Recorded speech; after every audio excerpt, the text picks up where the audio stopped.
I was getting into my car one morning when I heard it sounded like a kitten was trapped in my car, but I couldn't find it anywhere. Neither could my husband, and neither could the fire department. We couldn't lure it out, so we decided to drive very slowly to Les Schwab. The team took my car apart. Oh, here he is. And rescued the kitten. Today he's alive and well and spoiled rotten. I'm Andrea Duvall, and that's my Les Schwab story. Les Schwab, doing the right thing since 1952. Arnold's Home Furnishings is a family-owned home furnishing store based in Bremerton. Since 1951, Arnold's Home Furnishings has served customers throughout the Puget Sound with low prices on high-quality furniture, mattresses, and carpet products, all with the best customer service. With brands like FlexSteel, Lexington, Lane, and more, make sure to check out all of their offerings at 3520 Kitsap Way in Bremerton. B&B Auto Repair is proud to sponsor Kitsap Blue Jackets baseball this season. Their team of ASC certified technicians is highly trained to provide you with quality auto repair that's done right the first time, every time. They're so confident about their services, they will back all repairs with a 2-year, 24,000-mile warranty. You can feel secure about your vehicle's repairs because their team takes the time to explain any necessary services prior to performing any auto repair. B&B Auto Repair, 360-813-7434, and located at 299 National Avenue South in Bremerton. Family owned and operated since 1983. Why are so many people making the money-saving drive to Advantage Nissan in Bremerton? Low pressure when you come in to buy a vehicle. They always answer your questions. They take the time to explain things to you, and you always get a great price. The one best thing? Well, the service. I love the service. I mean, they take care of you. The selection that was here was great. It was fantastic. Oh, we'll definitely come back to Advantage Nissan every single time. Advantage Nissan in the Bremerton Auto Center. Driven to be the best. Welcome to Gene Lobe Field, everybody, and an unprecedented first here for the Kitsap Blue Jackets, who will be bringing you this broadcast from the Beer Garden down here in the left field line. It was a good series, though, to welcome back the Kitsap Blue Jackets after they win not only their first road series of the season against the Cowlitz Black Bears over the weekend, but also their first road sweep of the season as well, taking Game 3 of that series 5-0 after winning Game 2 7-2 in a close offensive shootout in Game 1 11-10. Over that series, the offense for the Blue Jackets really awoke and erupted, scoring, I said, 23 runs in the 3-game series. To give a little bit of an idea what the offense had been like before that, the previous 12 games for the Blue Jackets, they'd only scored a total of 21 runs. So the offensive output in that series was something the Blue Jackets have not had for most of this season. The pitching, though, was exactly as they'd hoped, with some strong pitching performances over the weekend against the Cowlitz Black Bears. The 3 wins move the Kitsap Blue Jackets out of the cellar in the division past the Cowlitz Black Bears, and they now move on to take the Walla Walla Sweets today. The Sweets coming into this game with a 20-21 record, putting them third place in their division. It'll be me, Justin Rice, on the call tonight for everybody at home. Sven Alskog has been pushed into PA duties for the night. He'll be doing PA here at Gene Lobe Field. Look at the lineups now as announced by head coach for the Walla Walla Sweets, Frank Mutz. Frank Mutz starting off with Connor Kopak, the shortstop, leading off, followed by Miles Hager, the third baseman, batting second. Nick Halamanderas, the first baseman, will bat in the 3-hole. Kyle Nixon, the right fielder, in the cleanup spot. Juan Gomez will DH tonight, batting 5. Kyle Dozer in left field, batting 6. Clayton Ayers, the second baseman today, will bat 7. Willie McIver, the catcher from the University of Washington, will do it, batting 8. And John Heckner, the center fielder, will round out the lineup today for the Walla Walla Sweets, who will be facing Eli Foltz. Eli Foltz, a new member to the Kitsap Blue Jackets, making his first start of the season. The local product, Eli, from the Bremerton High School, and then attends Olympic High School, which is only right down the road. Bremerton only about 10 minutes away, and Olympic High School also about 10 minutes away. So Eli brought himself a good little fan club to the ballpark today, as we heard when his name was announced as the starting pitcher today. The left-hander, Eli Foltz, will come out and start today. The defense behind him looks like this. From left to right in the outfield will be Alex Jr. in left, Kyle Novak in center, Kalen Clardy in right. In the infield, it'll be Mitchell Robinson at third, Ryan Atkinson at short, Toby Johnson at second base, and Joe Galindo getting his first start today at first base to replace the all-star first baseman Jake Scudder, the all-star first baseman, who has left the team to go back home before going to Kansas State University. So we will miss Jake Scudder, but Joe Galindo taking over at first base. Behind the plate is Jack Vesey, as I mentioned before, and on the mound Eli Foltz making his first start for the Kitsap Blue Jackets as the Blue Jackets look to keep on the hot winning streak if they won 3 out of their last 4. You're listening to Blue Jackets baseball here on Blue Jackets Radio. We'll be back for the starting lineups and the start of this ball game.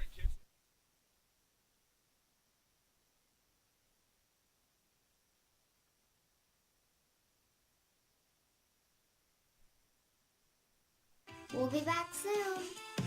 With free Wi-Fi, free breakfast, and Wyndham Rewards, Baymont Inn & Suites has something for everyone in the family. Well, almost everyone. Baymont Inn & Suites. You're always welcome.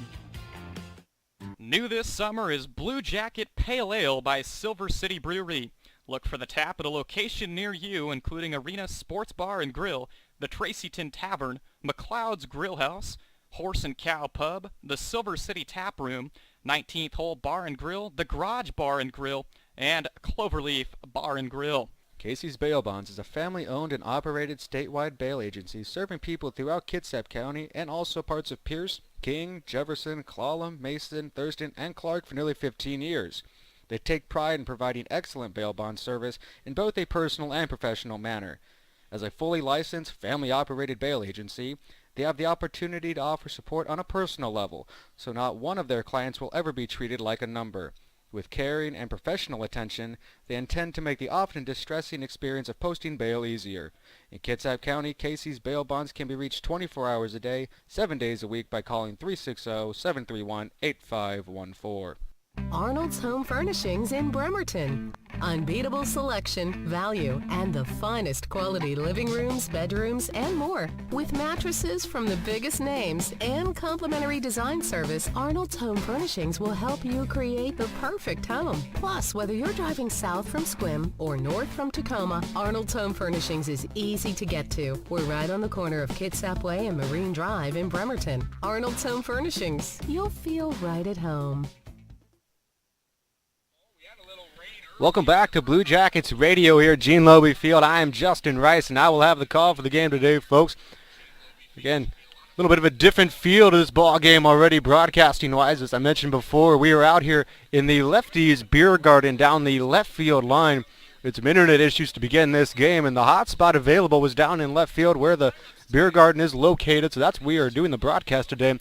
Me along with the Walla Walla Suites broadcaster Zach Bowman, as well as our Point Streak man George Edgar, are all out here making the best of it down here, getting a chance to be outside to do this broadcast as game one of this series for the Kitsap Blue Jackets versus the Walla Walla Suites is just moments away. Looking again at some of the rundown, Eli Foltz is on the mound today for the Blue Jackets in his first start. The local product from Bremerton, Washington, and an Olympic College graduate will have his first start of the season. The tall left-hander will come in and really try and show off here in his first start in front of him. Family and friends that came here to the ballpark. Again, going through the Walla Walla Suites lineup today will be shortstop Connor Kopak leading off, followed by Miles Haggard, the third baseman. Nick Holomanduras, the first baseman, will bat third. Kyle Nixon and West Coast League All-Star will bat fourth, and in right field, Juan Gomez DHing batting 5. Kyle Dozier in left field batting 6. Clayton Ayers at second. He will be batting 7. Willie McIver at catcher batting 8. And John Heckner will round out the lineup today playing center field, as we are just about ready to have first pitch get underway here at the fairgrounds, as Eli Foltz will step onto the mound and step into the box will be Connor Kopak. Kopak from the University of Southern Illinois, as I make sure I get that right, Southern Illinois University of Carbondale, so a very long-winded name there for the 6', 170-pound incoming freshman. First pitch from Eli Foltz here is in there for strike one, and we are underway here at 6:37 at Gene Lobe Field. Overcast skies here, a little rain just before the first pitch, as we luckily were able to cover up ourselves here down the beer garden with all this equipment. Next pitch in there for strike two as well, so Foltz working quickly ahead of Connor Kopak. About 60 degrees here for first pitch. Kopak up leading off as the shortstop this year for the Walla Walla Suites. Eli really taking his time. He'll have a mix of his changeup, fastball, two-seam, and curveball. This fastball is outside for ball 1. 1-2 the count now to Kopak.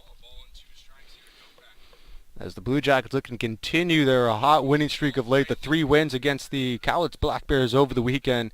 really help fuel the fire for this team to try and back to 500 at the end of this season. Next pitch coming outside and away, so quickly 2-2 now to Connor Kopak. Right now, Kitsap in the white pants, the blue and yellow stirrups with the camo tops and the white hats today. Next pitch on the way to Kopak is fouled off to remain alive at 2-2. Walla Walla in their all gray uniform today with the black helmets. A very simple, plain look today for the Walla Walla Swedes, who come in with a 20-21 record as they find themselves not far out of the wild card chase in this West Coast League. Eli Foltz, the big leg kick for the left-hander pitch, is fouled off again back towards the bunker there to remain alive as Kopak. So quickly, already 6 pitches in this at-bat for the leadoff man, really letting the Walla Walla Swedes get a good look at Eli Foltz, as well for all the Kitsap Blue Jacket fans who have yet to see him so far this season. Defense playing quite a ways back for Kopak. Now the leg kick, the wide deliver there from Foltz, swung on and swing and a miss there, as I could not quite tell. Swing and a miss for the leadoff man, Kopak, for out number 1. So a good start to his season right now for the Blue Jackets for Eli Foltz, who gets his first batter strikeout via the swinging miss for out number 1 here in the first inning. Now coming up will be Miles Hager, the third baseman today for the Walla Walla Swedes.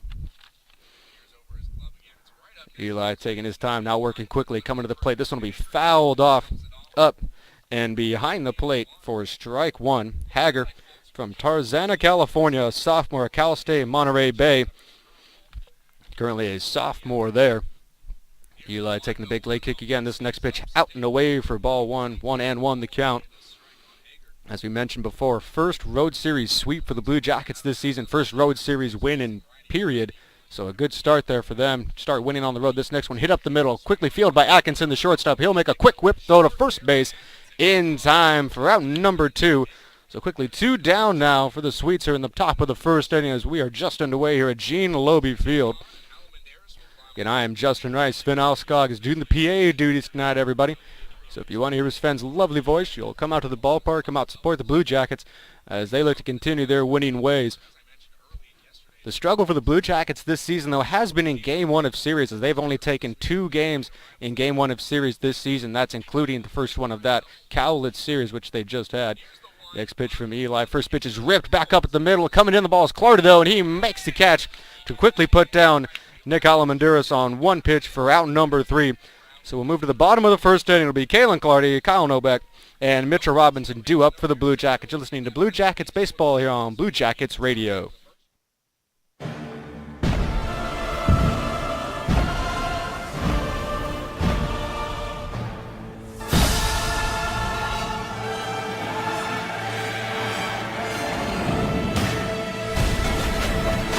Changed from Domino's Pizza to Domino's because we're more than pizza. Try our specialty chicken, pastas, sandwiches, or stuffed cheesy bread. Choose any 2, including medium 2-topping pizzas for just $5.99 each. Headquartered in Seattle, Evergreen Home Loans is a full-service direct lender with regional offices throughout the western United States. For more than 28 years, Evergreen has served local neighborhoods with affordable home loan products while focusing exclusively on home lending. A-plus rated by the Better Business Bureau and a proud member of the Seattle Mortgage Bankers Association and the Washington Mortgage Lenders Association, Evergreen offers a full range of loan products including FHA and VA, conventional, jumbo, USDA loans, refinancing, and reverse mortgages. They love working with customers and hope you choose them as the lender you can trust and learn to love back as well.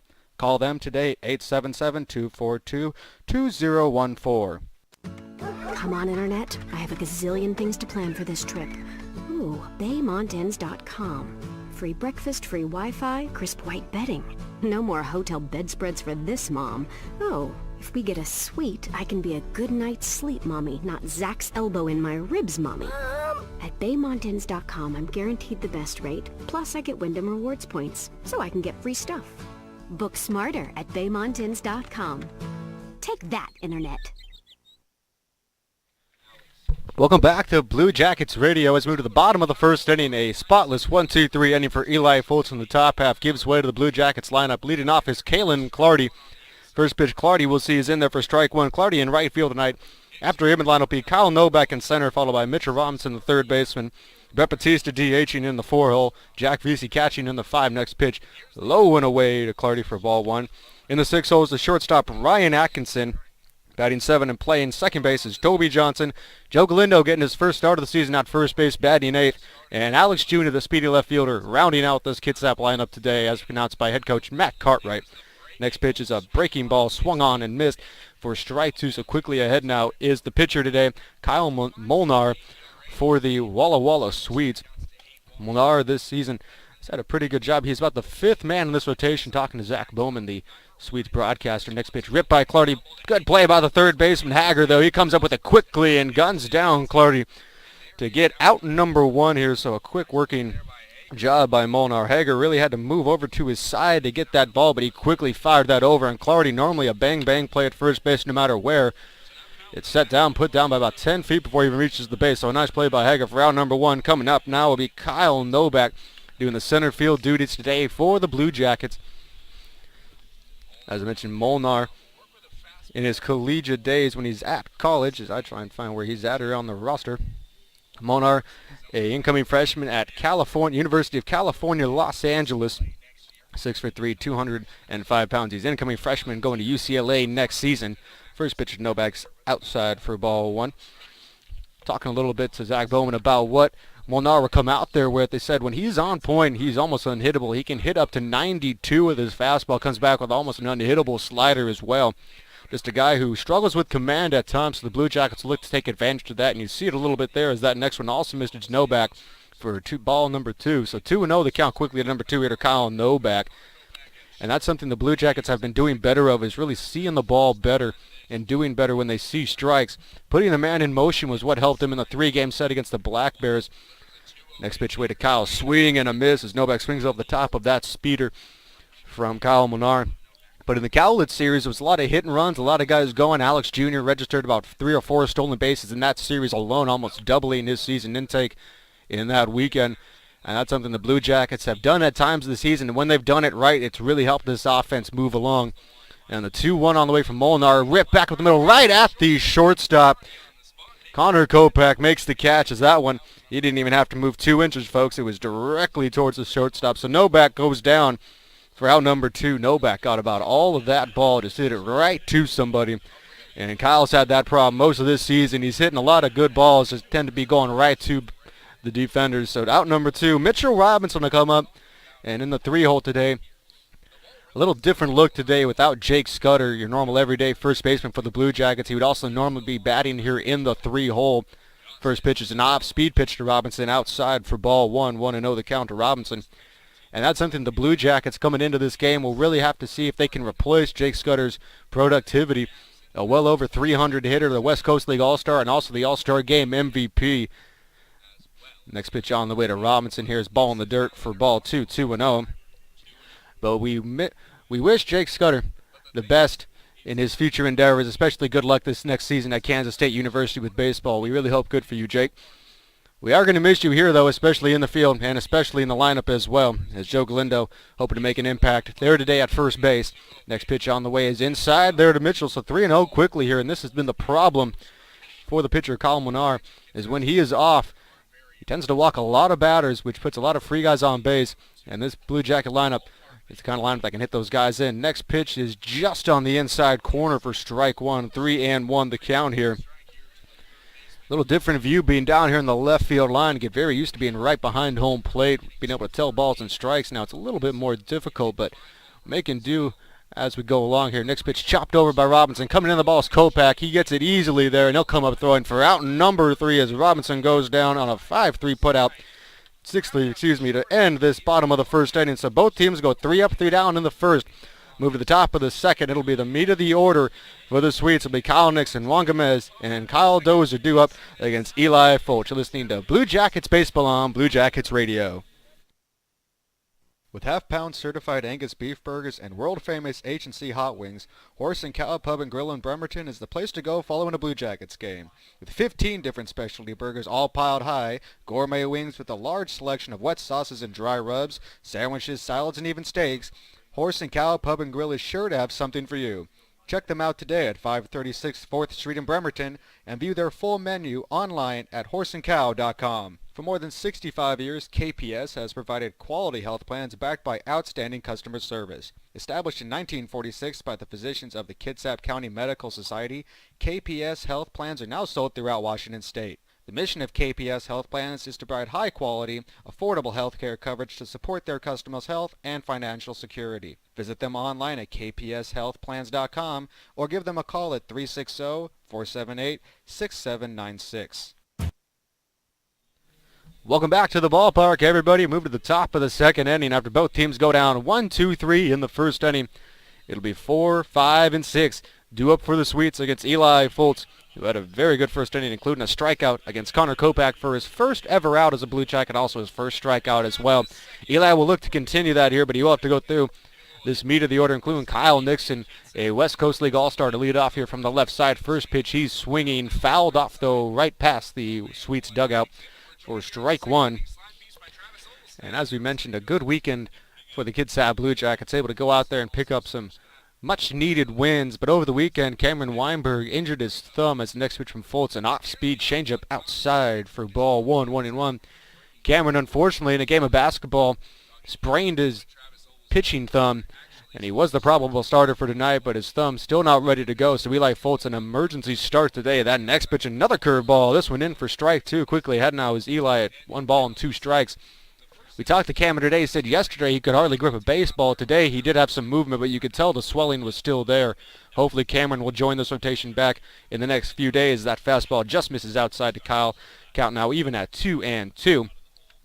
But the guys said they really enjoyed being able to play some basketball over the weekend, something they haven't been able to do much of the season, and it turned out to be kind of a blessing picking up a few wins. Maybe it's something the team should continue to do. His next pitch is outside for ball 3, so coming back quickly now is Nixon. Back at a full count now. 3 balls and 2 strikes here to leadoff man in the second, Kyle Nixon.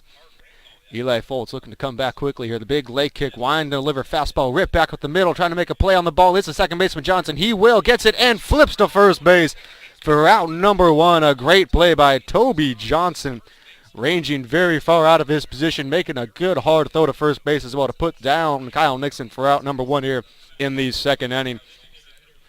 Coming up now will be the designated hitter tonight for the Sweets, Juan Gomez. Gomez from Tucson, Arizona, 6 foot, 205 pounds.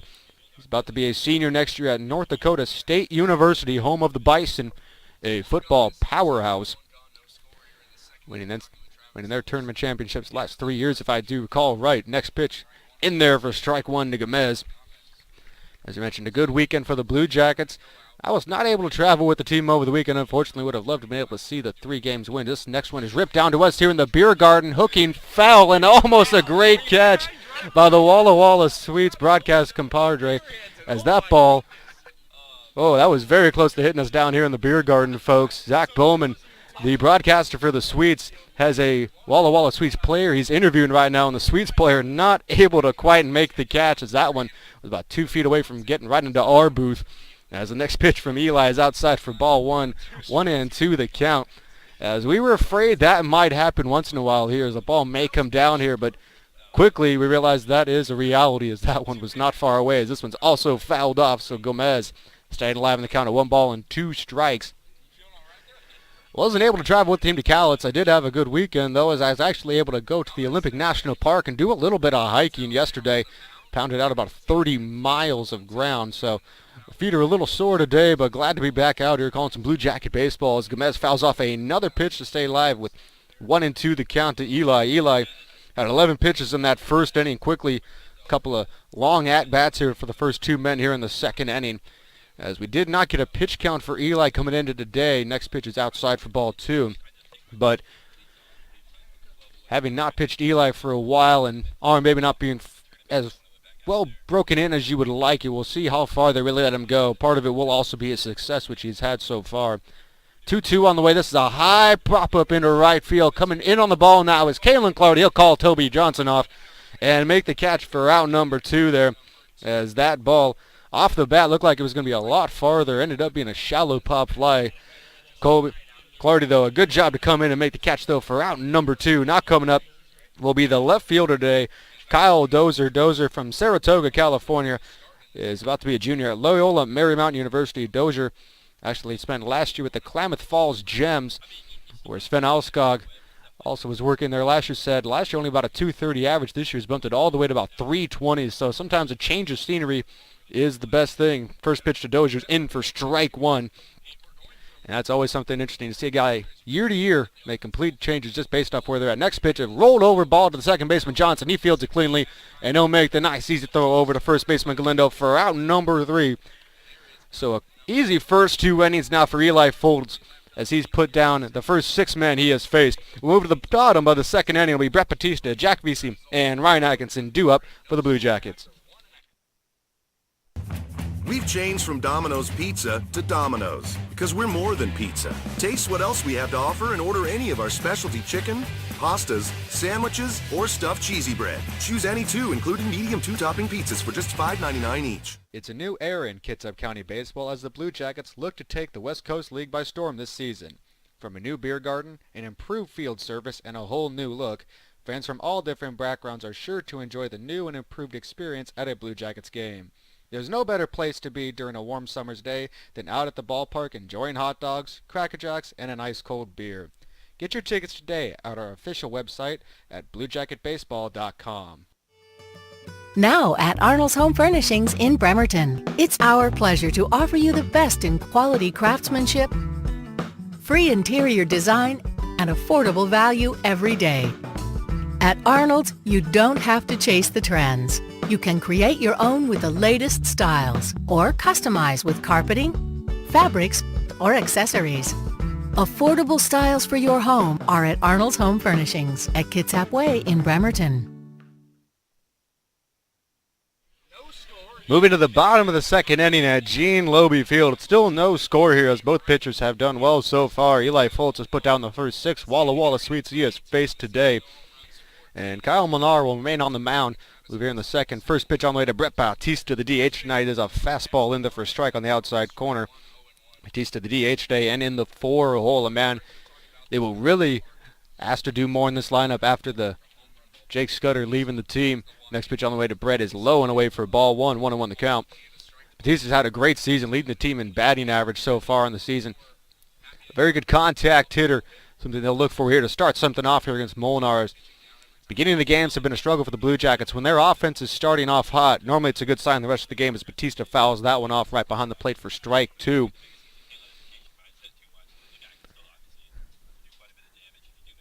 Blue Jackets looking to, again, keep the winning streak alive here at 3 games, one of the longer ones they've had this season. As security goes off behind us with the car going off. Next pitch outside for ball 2. 2-2 the count to Brett. Brett did make an appearance in the last game against the Cowlitz Black Bears. In that game, he collected a couple of base hits, 2 for 5 on the day, including an RBI back in the 3rd inning of that ball game. Brett swings and misses at that one for strike 3. So a strikeout to lead off the inning for Kyle Molnar. Looked like he pulled the string on that changeup. Buried her in the dirt. Batista could not hold up for out number 1. Coming up now will be the catcher, Jack Vesey. Vesey from San Jose State. Has not had a start since Game 2 of the Cowlitz series, where he batted in the 6-hole that night. He went 0 for 4 in that game. 1 for 5 in that game with an RBI in the 4th inning. First pitch swinging, rolled over to the first baseman, Halamanduras. He'll flip it to Molnar, covering the base for out number 2. So a quick couple of outs here in the 2nd inning for Kyle Molnar. As before I could even look up, the ball had already been rolled over to the first baseman, Nick Halamanduras. So right now, Molnar and Eli Foltz really working quickly. Foltz through the first 2 innings, only 25 pitches, which bodes well for him trying to go deep into this game. And so far, Kyle Molnar has done much of the same, keeping his pitches down to the bare minimum as he can do. First pitch swinging here from Ryan Atkinson, rolled right back to Molnar. Easy play at first base for out number 3. So a couple of quick one-pitch outs to end this bottom of the 2nd inning for Kyle Molnar. We're moved to the top of the 3rd inning. Still no score here at Gene Lobe Field. It'll be 7-8-9 due up for the Walla Walla Sweets. I was on my way home after after a long day of nannying when my car went kaput, dead as a doornail, right in front of someone's driveway. So I thought I'd look for help, and would you believe it? The guy answers like a shining beacon of light. Oh, sorry. I manage a Les Schwab here in town. I'd be happy to take a look. Within 10 minutes, I had a new battery cable and was whistling on my way home. He wouldn't take any money, but I think I'll bake him some cookies. I'm Hillary Plock, and that's my Les Schwab story. Les Schwab, doing the right thing since 1952. Hey everyone, this is Nate Simmons, pitcher for your Kitsap Blue Jackets, and you're listening to Blue Jackets Radio. Now, let's get back to baseball. Hi, this is Cameron Weinberg. I played for Eastern Arizona College. I'm now going to be playing for CSU Pueblo. I'm a left-handed pitcher for the Kitsap Blue Jackets. Now back to the ball. I was getting into my car one morning when I heard it sounded like a kitten was trapped in my car, but I couldn't find it anywhere. Neither could my husband, and neither could the fire department. We couldn't lure it out. So we decided to drive very slowly to Les Schwab. The team took my car apart. Oh, here he is. And rescued the kitten. Today he's alive and well and spoiled rotten. I'm Andrea Duvall, and that's my Les Schwab story. Les Schwab, doing the right thing since 1952. Moving to the top of the third inning, but an offensive struggle so far for both teams, as both teams looking for their first base runner of the ball game. For the Walla Walla Sweets, they will look for Clayton Ayers to lead off this inning with something, as the first pitch from Eli Fultz is outside for ball one. 1-0 the count to Clayton Ayers. Ayers, this last season, the first pitch actually coming in from Fultz. Before I can get to that, is a high pop up to center field, taking a few steps now. Resting is Kyle Novak. He's still waiting for it. He'll finally make the catch for out number one. So a long high pop up there by Ayers. Does not do any damage as Kyle Novak able to make the catch there for route number one. Now coming up will be the man doing the catching duties tonight for the Walla Walla Sweets, Willie McIver from Pleasant Hill, California. He is an incoming freshman at the University of Washington next season. First pitch he'll see in there for strike one, something you see from a lot of teams in this league. You'll see a lot of guys that just finished up their senior year of high school but have already committed to a school for the next fall. And they play some ball here to get used to that kind of competition, as way ahead of that one was McIver for strike two. Fultz quickly ahead now, 0-2 to number 8 hitter and catcher McIver. Fultz, a quick worker, already back into his wind pitch. Another ball roped, this one into deep center field. Kyle Novak on his horse, going back, and he makes the catch on a dive right in front of the warning track in deep center field. A great catch by Kyle Novak to make that a robbing play. That would have easily been a double or even more. And we'll make that our La Costa Azteca Mexican restaurant play of the game, as Kyle Novak had to go all the way back to deep center for that catch for round number 2. Put a star next to that in the playbook, as that was a great play by Kyle. Coming up now will be the center fielder, John Heckner, who just got to see his counterpart in center, Kyle Novak, with an amazing play out there. Eli Fultz coming set. Wine deliver a bunt put down by Heckner. Coming in the ball is Eli Fultz. He fields it barehand. A quick throw to first base. Scoop Guy Belindo in time for out number 3. So a very good defensive ending for the Blue Jackets between the great play by Kyle Novak in center and that last barehanded throw by Eli Fultz. So quickly, 3 up, 3 down. First 9 hitters to go down for the Walla Walla Sweets. Move to the bottom of the third. It'll be 7, 8, 9. Toby Johnson, Joe Galindo, and Alex Jr. due up for the Blue Jackets.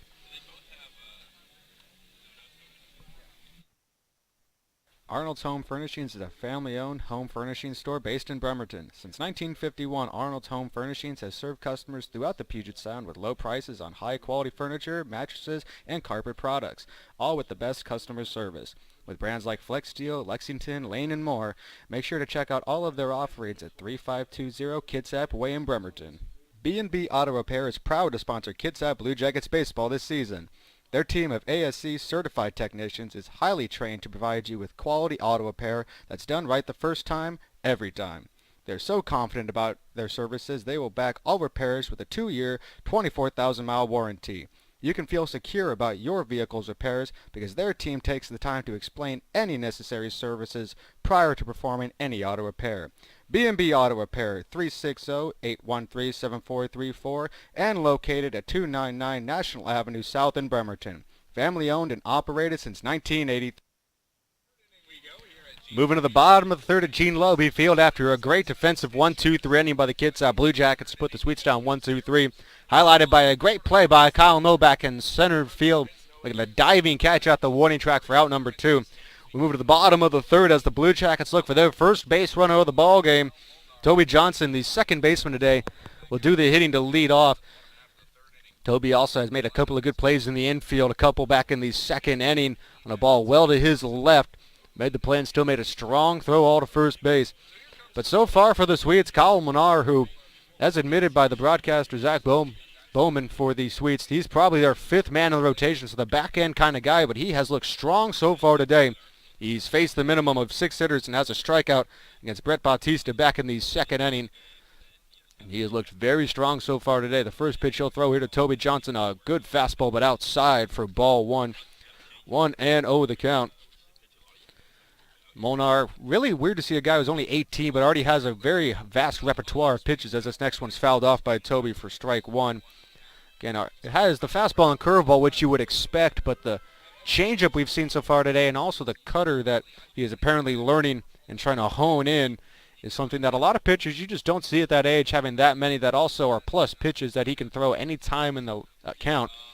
And that's not surprising to see then why UCLA would be so interested in him and why he's attending that school next year. Toby Johnson, a check swing ball right in front, fielded by Molnar. Plenty of time to throw to first base. In time to put down Toby Johnson by a mile for out number 1. So Molnar already his second straight put out as he also retired the shortstop Ryan Atkinson to end the second inning. Coming up now will be Big Joe Galindo for the Kitsap Blue Jackets. As I mentioned, Big Joe making his first start of the season. He's had a couple of pinch hit appearances this season and also has come out of the bullpen as a relief pitcher and has picked up even a couple of saves as the closer. But the first start at first base for Big Joe, and that bat is something that this team needs in the lineup. First pitch he sees, a curveball, is outside for ball 1, 1-0. And talking to Sven Alskog, the other voice of the Kitsap Blue Jackets, this is a guy in the lineup that they put him down in the 8th spot as he swings and misses at that one to even count at 1-1. They put him down in the 8th spot for a reason. The middle of this order has been getting on base more, but they need that power down towards the end to try and drive some of ththese runs in, and that's exactly what they'll ask from Big Joe. Next pitch, fastball outside for ball 2. 2-1 the count. Coming into this inning, Kyle Molnar only had 20 pitches. Now he's at right around 25. So he's also, along with Eli Foltz, has been very productive in his pitches so far. Next pitch, another fastball. This also inside for ball 3. 3-1 the count to Joe. Quickly finds himself ahead. The control issues that Molnar has been having this season has not reared its ugly head yet today. He has gone to a couple of 3-ball counts, including against Mitchell Robinson. And now on this one to Big Joe as that next pitch is outside for ball 1. Ball 4, as that's the first runner of the ball game for either team, and it's in the shape of Big Joe Galindo walking down to first base. So the Blue Jackets now finally have something going here with a runner on first base and 1 out. Alex Jr., the left fielder, will come up to do the hitting. Alex had a very good Cowlitz series, getting on base and even swiping some bases with 4 stolen bases just in that series alone. And you can tell the Blackberries, the Walla Walla Sweets have read their scouting report on Alex Jr. as third baseman Miles Hager in on the grass, expecting a bunt here from Kyle. The first pitch on the way from Kyle is outside for ball 1, as I'm getting my name screwed up. It's ball 1 to Alex Jr., 1-0 the counter to Alex Jr., the number 9 hitter for the Kitsap Blue Jackets. Matt Cartwright giving him the signs from the third base coach's box. Again, Miles Hager all the way in on the grass, the third baseman for the Sweets. Jr. swinging away this one. No, looks at that one outside for ball 2, 2-0. So these last few batters, Molnar is starting to show off that inconsistency with his fastball, just barely missing off of the plate these last few. Molnar really taking his time now that he's gone to the stretch, something he wasn't doing from the windup quite as much. Now coming set at the letters. Molnar looking back Galindo at first base. He'll come to the plate now, though. Jr. fouls this one off into the practice field behind Gene Lobe Field for strike number 1. That looked like the pitch that Alex Jr. wanted, a fastball right around the middle of the plate. Just dipped underneath it just a tiny bit, not able to square it up to run the count to 2-1. Joe Galindo, the runner at first base, not much of a lead. About 3 strides off for that big 6'5" frame. Pitch on the way. Galindo takes off. In there for a strike. The throw down to second base is going to be in time to get Joe Galindo on what looked like a crossed up hit and run call. as Alex Jr. watched that one all the way in for strike two. And then Galindo gets thrown out at second base. I believe he thought he was going to have some swinging protection in the form of Alex Jr. He did not get that, though, as Galindo goes down for out number 2 here in the third inning. So the first base run of the ball game does not even make it to second base, as now the count is at 3-1. They said that pitch was outside Alex Jr. So the count now at 3 balls and a strike. Jr. fouls this one off, though, so the count will run even at 3 balls and 2 strikes. The number 9 here, Alex Jr. A little difficult to see the balls and strikes from all the way out here in the corner. Could not quite see the umpire motioning striker ball yet. Count, though, full to Alex. Pitch on the way from Kyle Molnar. Fastball outside for ball 4. So Alex Jr. able to earn the second consecutive walk by the Kitsap Blue Jacket batters today. Hoping for a little better luck than Joe Galindo, though, who's thrown out at second base. Now back to the top of the order in the form of Kalen Clardy. Clardy 0 for 1 today with a ground out back in the first inning. Clardy had a little bit of success in the last series, including a double and a stolen base in the finale of the Cowlitz series, as he continues to get everyday looks in right field and leading off in this lineup. Coming set is Molnar Jr. decent lead at first. First pitch high and away for ball 1 to Clardy. Clardy quickly found himself down in that last count. Really had to battle in there. Second time through this lineup. We'll see if the Blue Jackets maybe make some changes to their approach against Molnar, as they did work some counts. They were hitting the ball, just not very hard. Molnar quickly moves back to Alex Jr. at first base. In safely, though, is Alex. And this is becoming a thing. Alex Jr. getting on first base. Kalen Clardy coming up after him and getting some hits, as both of those men had some good series against Cowlitz. And that seems to be the cog in the lineup. They're going to be batting 9-1 the rest of this season, most likely. Next pitch to Clardy is up and in for ball 2. 2-0 the count to Kalen. So minus the first batter, Toby Johnson, in this inning, Kyle Molnar has fallen behind to the next 3 batters. So the pitch count finally starting to get up there a little bit for Molnar. We'll see how far into this ball game he's able to go. He has had the success, though, of getting the runners out, but the pitch count is starting to build. Molnar now coming and set the big leg kick, fouled off by Clardy for strike 1. The second straight time a 2-0 count. The Kitsap Blue Jackets hitters are swinging, but not able to put that ball in play. Kalen Clardy, the everyday right fielder for the Kitsap Blue Jackets, steps back into the box now. Molnar looking back. Alex Jr. at first base. Likes some seats from the catcher, McIver.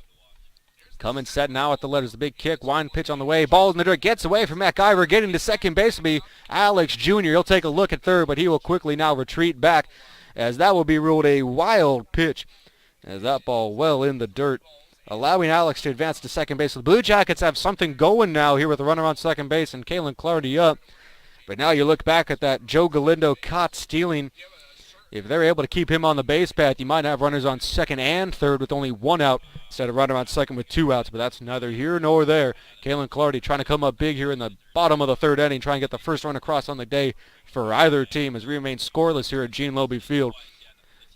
Molnar set, coming to the plate. Clardy rips this one foul right past head coach Matt Cartwright on the third baseline, rolling up near us here in the beer garden. So the count now even at 2 balls and 2 strikes.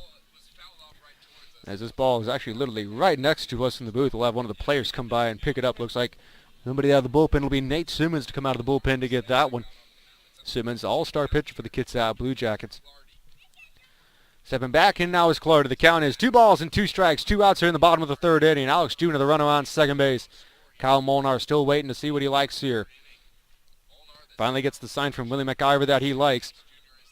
Looking back, Jr. at second base. Now really looking him back. Nobody holding him on with the pitch on the way to Clardy in the dirt, but he goes around and they will tag him out for out number 3, as Kalen Clardy, fooled on that off-speed pitch, swings at the ball in the dirt.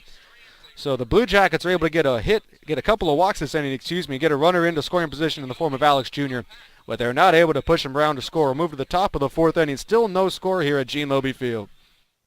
3. Why are so many people making the money-saving drive to Advantage Nissan in Bremerton? Low pressure when you come in to buy a vehicle. They always answer your questions. They take the time to explain things to you, and you always get a great price. The one best thing, well, the service. I love the service. I mean, they take care of you. The selection that was here was great. It was fantastic. Oh, we'll definitely come back to Advantage Nissan every single time. Advantage Nissan in the Bremerton Auto Center. Driven to be the best. We'll be back soon. With free Wi-Fi, free breakfast, and Wyndham Rewards, Baymont Inn & Suites has something for everyone in the family. Well, almost everyone. Baymont Inn & Suites. You're always welcome. New this summer is Blue Jacket Pale Ale by Silver City Brewery. Look for the tap at a location near you, including Arena Sports Bar and Grill, the Tracyton Tavern, McLeod's Grill House, Horse and Cow Pub, the Silver City Tap Room, 19th Hole Bar and Grill, the Garage Bar and Grill, and Cloverleaf Bar and Grill. Moving to the top of the fourth inning, the Walla Walla Sweets not coming up to the bat against Eli Folt, who has faced the minimum so far, 9 up and 9 down. As we'll be back to the top of the order in the form of the shortstop Connor Kopak, who was a strikeout victim to lead off this ball game. Back to the first inning, that one, Kopak lays down a bunt on the first baseline. Foltz fields it cleanly, flips over to Galindo at first base just in time to get Connor Kopak, who put down a beautiful bunt down the first baseline. But a better play by the pitcher, Eli Foltz, to get out number one here in the fourth inning. And already something we have seen has been Eli Foltz has quite the defensive glove out there, as he's already had two putouts now on the day, including a good bunt play back in the third to end it, where he had to barehand it and come up throwing from the third base side of the field. So he's really helping himself out there on the mound. The first pitch he throws here to Miles Hager, in for a strike right down the middle. Hager doing the third base duties tonight, grounded out to the shortstop, Ryan Atkinson, back in the first inning. He'll foul this one off, so quickly ahead again is Eli at 0-2. Coming into this inning, he was only at about 25 pitches. So Eli has been working very fast and very efficiently out there on the mound, as he has already had 0-2 to Miles Hager. The big lefty looking into Jack Vesey. Vesey putting the signs down, likes what he sees. Pitch on the way, fastball low for ball one to Hager. Again, no score here at Gene Lobe Field. No hits for either team as well. The only base runners have come from a couple of walks from the Sweet starting pitcher Kyle Molnar back in the third inning to play. Big kick from Foltz. Pitch on the way. Fastball outside, just off the plate a little bit there to Hager for ball two. 2-2 the count there, as Jack Vesey quickly got rid of that ball, so it must have been just a tiny tick too far outside. Foltz is 2-2 on the way. Another curveball. This one too far in front of the plate for ball three, as that looked like about a 60-foot curveball. A good block from Vesey, though, as the count now runs full. The second full count we have seen today from Foltz. Foltz shaking off Vesey, now like what he sees. Kick and pitch on the way. Fastball just off of the plate again for ball four. So the Sweets now have their first runner of the ball game in form of Miles Hager here in the fourth inning of play. Coming up now will be All-Star Nick Halamanduras, who was a flyout victim to Caleb Clardy back in the first inning. And this is really the first time we'll see Eli Foltz having to go from the stretch with a little bit of pressure on him. He'll have the lefty-on-lefty matchup, though, against Halamanduras. It'll also be nice to see his move over to first base. We've seen it from guys like John Oltman and Cameron Weinberg, a couple of really nice moves. We'll see what Foltz has. This one in the dirt. A good block by Vesey, though, to keep that in front of him. And holding up at first base is Hager. So 1-0 the count here to the first baseman, Halamanduras. As we've said, Eli really has not had to pitch with much adversity today, but sometimes you really get to see how good a guy is when he has to pitch out of a jam. And now nobody on and one out here in the top of the fourth inning. About the most jam he's had all day. Big swing and a miss from Halamanduras. That ball way up in the strike zone, right around the chin scraping area. As he tried to go up and tomahawk that. Couldn't catch up with the fastball, though, from Eli. Eli's been mostly hitting his spots. This next one outside again for ball two. And that has been the spot so far today. Home plate umpire Steve Hilgendorf not quite giving the outside corner. We've had Hilgendorf this season, a couple of games here at Gene Lobe Field, and that has been consistent with what he's been calling all season. Eli, quick move back to first base, getting it safely as Hager. In the field today is Tom Van Duzer. We have had these two men here multiple times this season. They are a good working pair. They've traveled all around Kitsap calling games. This pitch is a ball deep into right field. Going back in the ball is Caleb Clardy. Going up, and he will look at this one fly away down the right field line. Nick Halamanduras gets all of that ball and quickly gives the Walla Walla Sweets a 2-0 lead here in the fourth inning, as that ball had no doubter written all over it once he hit it. Ball clears the 340 part of the field by about 30 feet, getting into the trees, just missing the playground right behind in right field. And quickly Eli Foltz goes from 9 up, 9 down to 2 batters into the 4th inning, now finding himself down 2-0 here in the 4th inning. As again, Nick Halamanderas gets all of that ball on a high fastball to make this a 2-0 ball game, as Kyle Nixon now steps up and sees a first pitch outside for ball 1. So Eli Foltz has not made many mistakes, but they've quickly made him pay for it. A walk and a home run here in the 4th inning already. And he's now behind 2-0 to Kyle Nixon. So Eli Foltz really just having his first bit of difficulty as the Kitsap Blue Jackets. Next one's rolled up down the first baseline. Joe Galindo stays down on it well. Gets the ball for round number 1. He'll take it himself. So 1 out finally here in the 4th inning of play for Eli Foltz.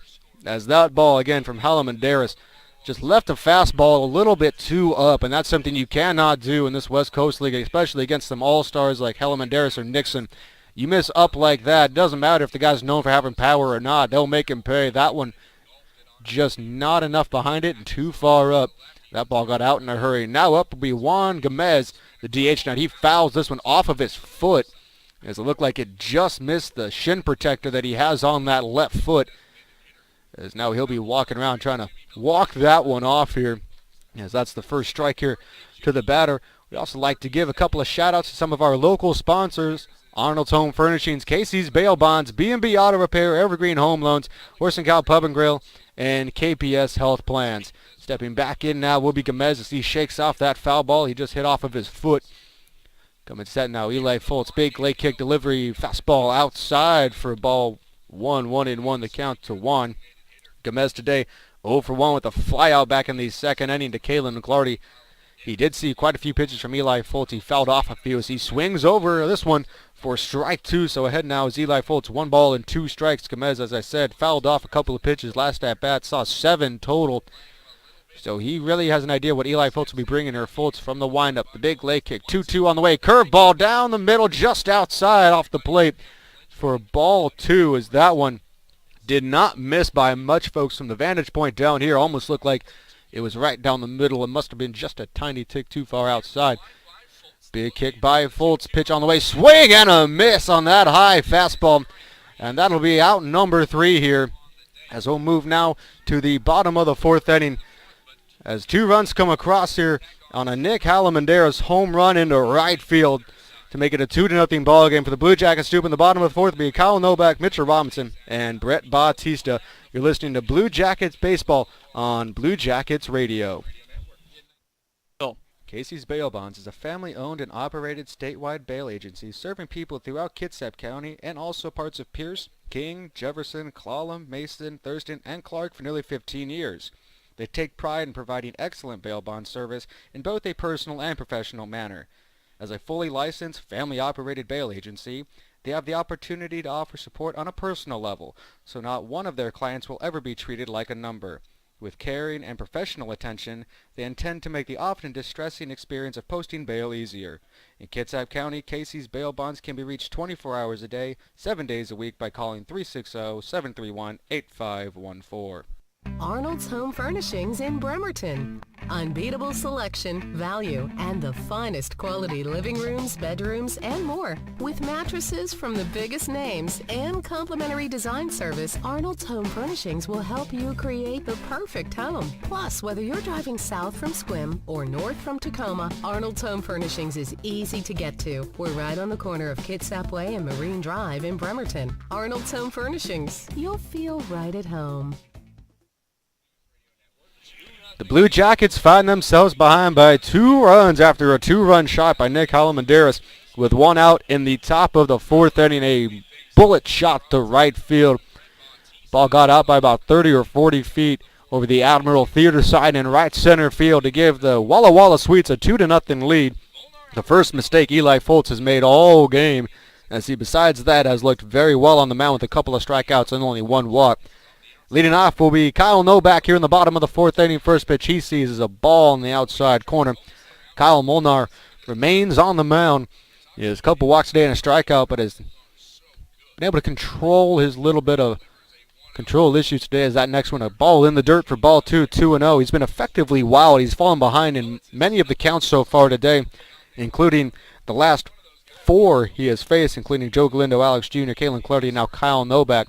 He's fallen behind in the count to all 4 of those hitters, but has been able to get away with it so far in this game. Next pitch on the way to Kyle Novak's another high fly ball deep into right field, but going back on the ball now is Nixon. Nixon able to go underneath and make that catch for out number 1 on Kyle Novak. Second time today Novak has gotten a good piece of the ball. That one a little bit too far into the right center gap as Kyle Nixon, the right fielder, is able to roam over to his right and make the catch for out number 1. Coming up now is third baseman Mitchell Robinson. Robinson today is 0 for 1 with a pop fly, but Robinson had himself a good last game against the Cowlitz Black Bears, collecting a couple of base hits and an RBI and a stolen base as well in that ball game. A little bit of everything from the third baseman. First pitch to Robinson, outside for ball 1, 1-0 with the count today. Again, a reminder, Justin Rice on the call right now with the Kitsap Blue Jackets radio. Sven Olskog doing the PA for today's game. As this one back up the middle. A great play by the second baseman Ayers. Quick throw to first base. Gets Mitchell Robinson out by a step as that ball had center field written all over it. But the second baseman was able to make a great play. Clayton Ayers had to go all the way, backhand that ball, and show off a good arm. Mitchell Robinson goes down now for out number 2. Coming up will be Brett Bautista, who struck out to lead off the second inning. And Kyle Menard continues to roll through this Kitsap Blue Jacket lineup. Besides the 2 walks, his only blemishes so far today. First pitch on the way to Brett's in there for strike 1, 0-1 the count. And that's something, when you have a pitcher like Molnar who can be so up and down, but when he's on, he is almost unhittable, that you don't want to build his confidence level up. As Batista misses this next one, 0-2, and so far, Molnar's confidence level could almost be no higher right now, as he is really dealing out there and working as quickly as he wants. 0-2 count to Brett Batista. Molnar coming set from the windup. Pitch on the way is in the dirt for a ball 1, 1-2. On deck, Brett Batista is able to extend this inning as the catcher Jack Vesey, as the Blue Jackets looking to replicate what they had last inning with a couple of base runners. Next pitch outside to Brett. Count now at 2-2. Kyle Molnar, it's almost been one side or the other. He's either throwing a lot of pitches to a batter and gotten to a 2 or 3 ball count, or he's only had to put a batter down on 1 or 2 pitches today. Next pitch to Brett. Fastball right on the outside corner, called strike 3 by Steve Hilgendorf, the home plate umpire. So the second strikeout of the ball game, for Kyle Molnar, ends this bottom of the 4th inning. The Blue Jackets still looking for their first hit. We'll move to the top of the 5th. Score still remains 2-0. Walla Walla Sweets lead.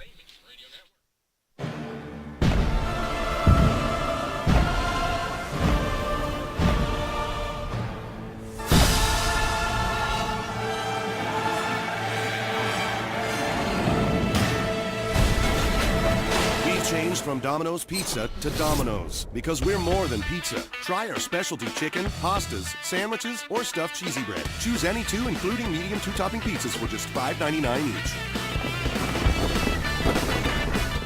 Headquartered in Seattle, Evergreen Home Loans is a full-service direct lender with regional offices throughout the western United States.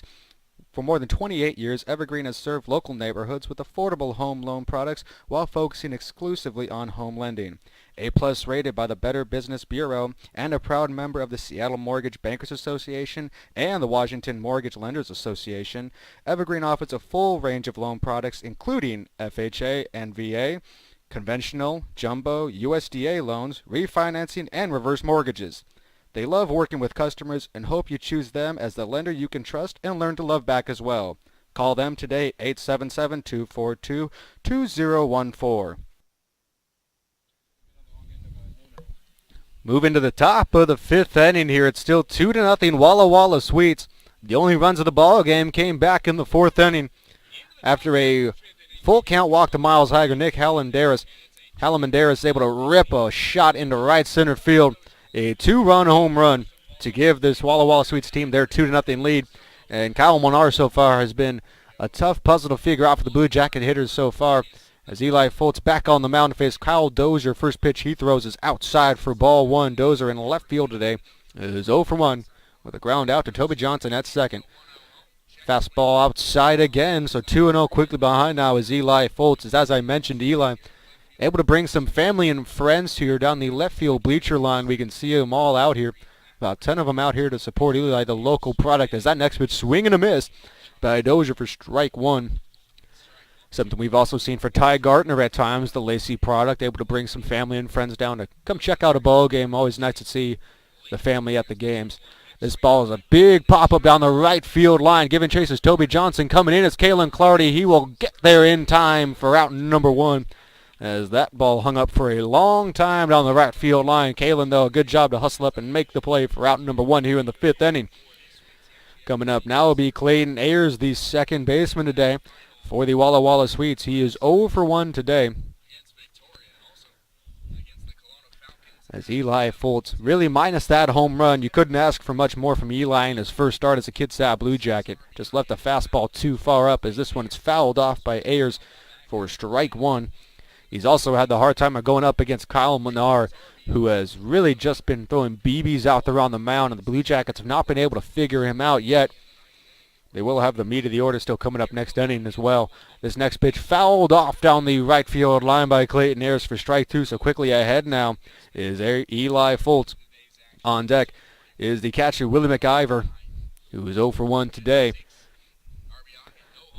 Eli coming set now. The big leg kick, wind and deliver. A swing on a foul ball right behind home plate. Looked like for a second he may have missed it. Got just enough of that ball was Clayton Ayers.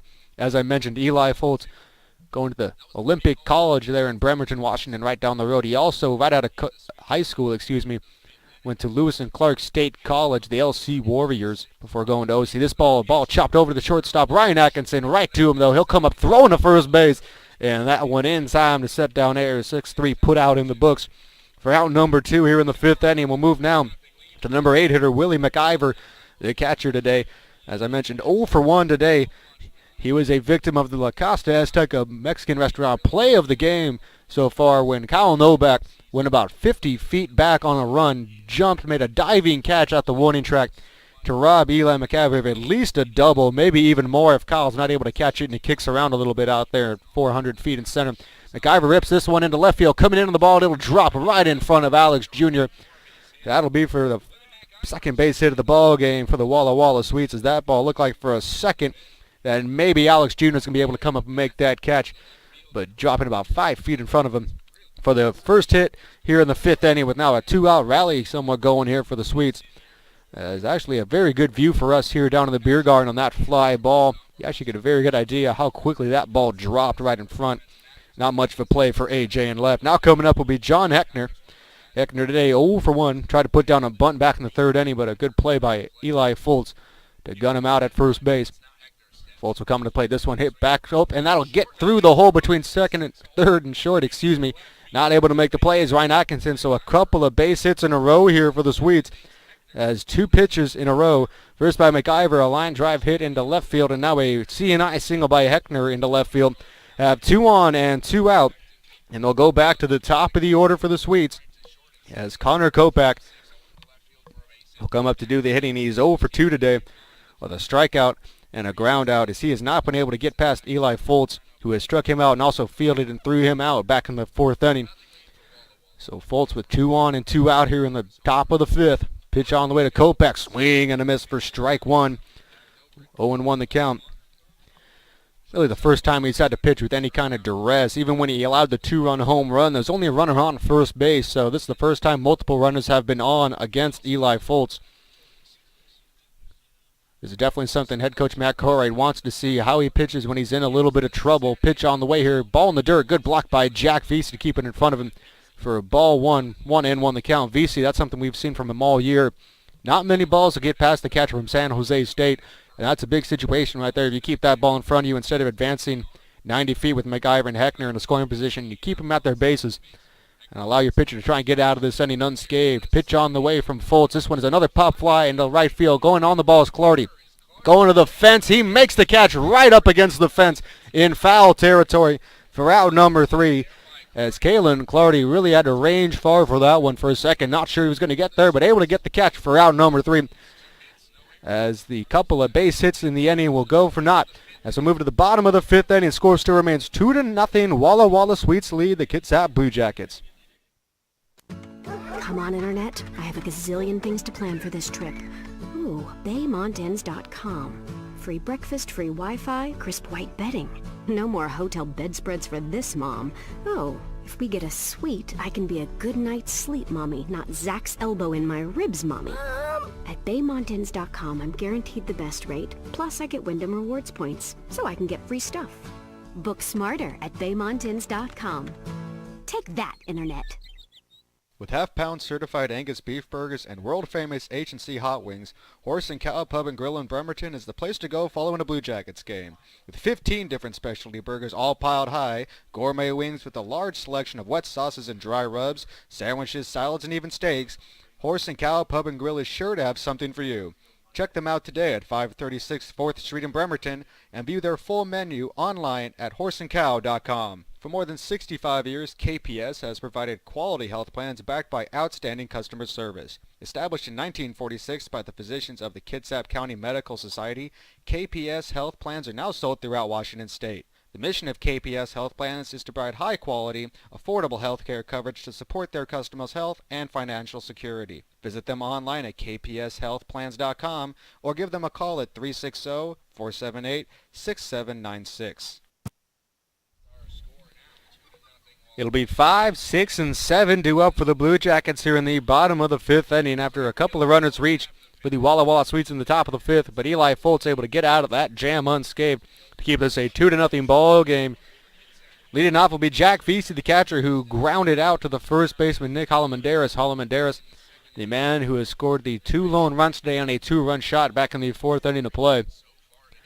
As Vesey will look to get something started, as the Blue Jackets have yet to have a leadoff man reach base in today's ball game. First pitch you'll see from Kyle Millar, who remains on the mound, is inside for ball 1. Millar has really just been somebody that Blue Jackets have had a trouble figuring out today. He's been a little erratic, but at times it's almost been unhittable. As that next one's outside again for ball 2, 2-0 the count. And this is what I mean. Millar, he'll fall behind in the count, but then work his way back in. It's a very different way. Normally you don't think a guy can go this long doing so, but he's done a good job so far today. Vesey fouls that one off. So the count ball at 2 balls and 1 strike, and that's been the thing. He's been behind 2-0 in the count to about 3 Blue Jacket batters now. If my memory counts right, that with the Blue Jacket hitter has swung, and when they've swung, they've only been able to foul off the ball. They haven't been able to square it up very well. This next one also fouled off from Vesey, as the count now quickly back at 2-2, and that's what Molnar has been doing all day. He falls behind, then quickly gets back into the count where he can do what he pleases. The Blue Jackets really just have not been able to square up a ball today. The few balls they have been able to really hit hard, they've been mostly weak ground balls and just high pop-ups.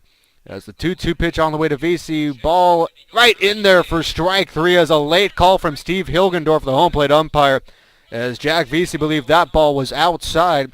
Instead, they call it strike 3 right on the edge of the plate.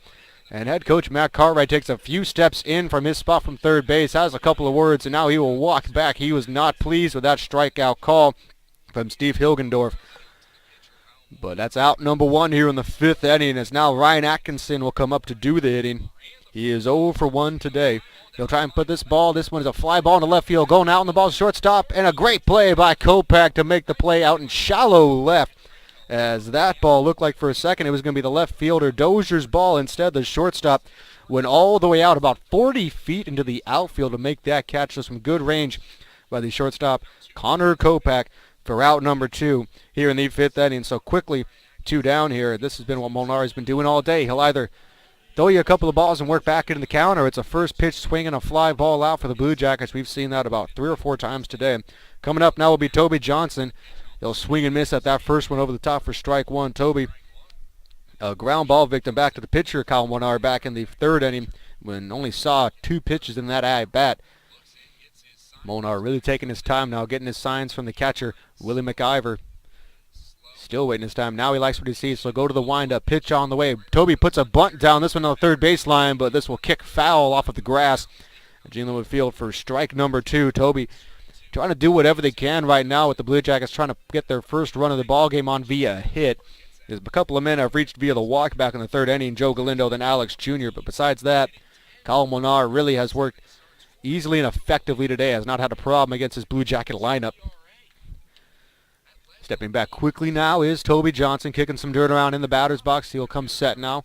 Kyle Monar getting his signs from McIver. He likes what he sees. The pitch on the way. This ball, a foul ball coming down here into the beer garden, trying to make a play on it as a fan, and it hits off of his hands.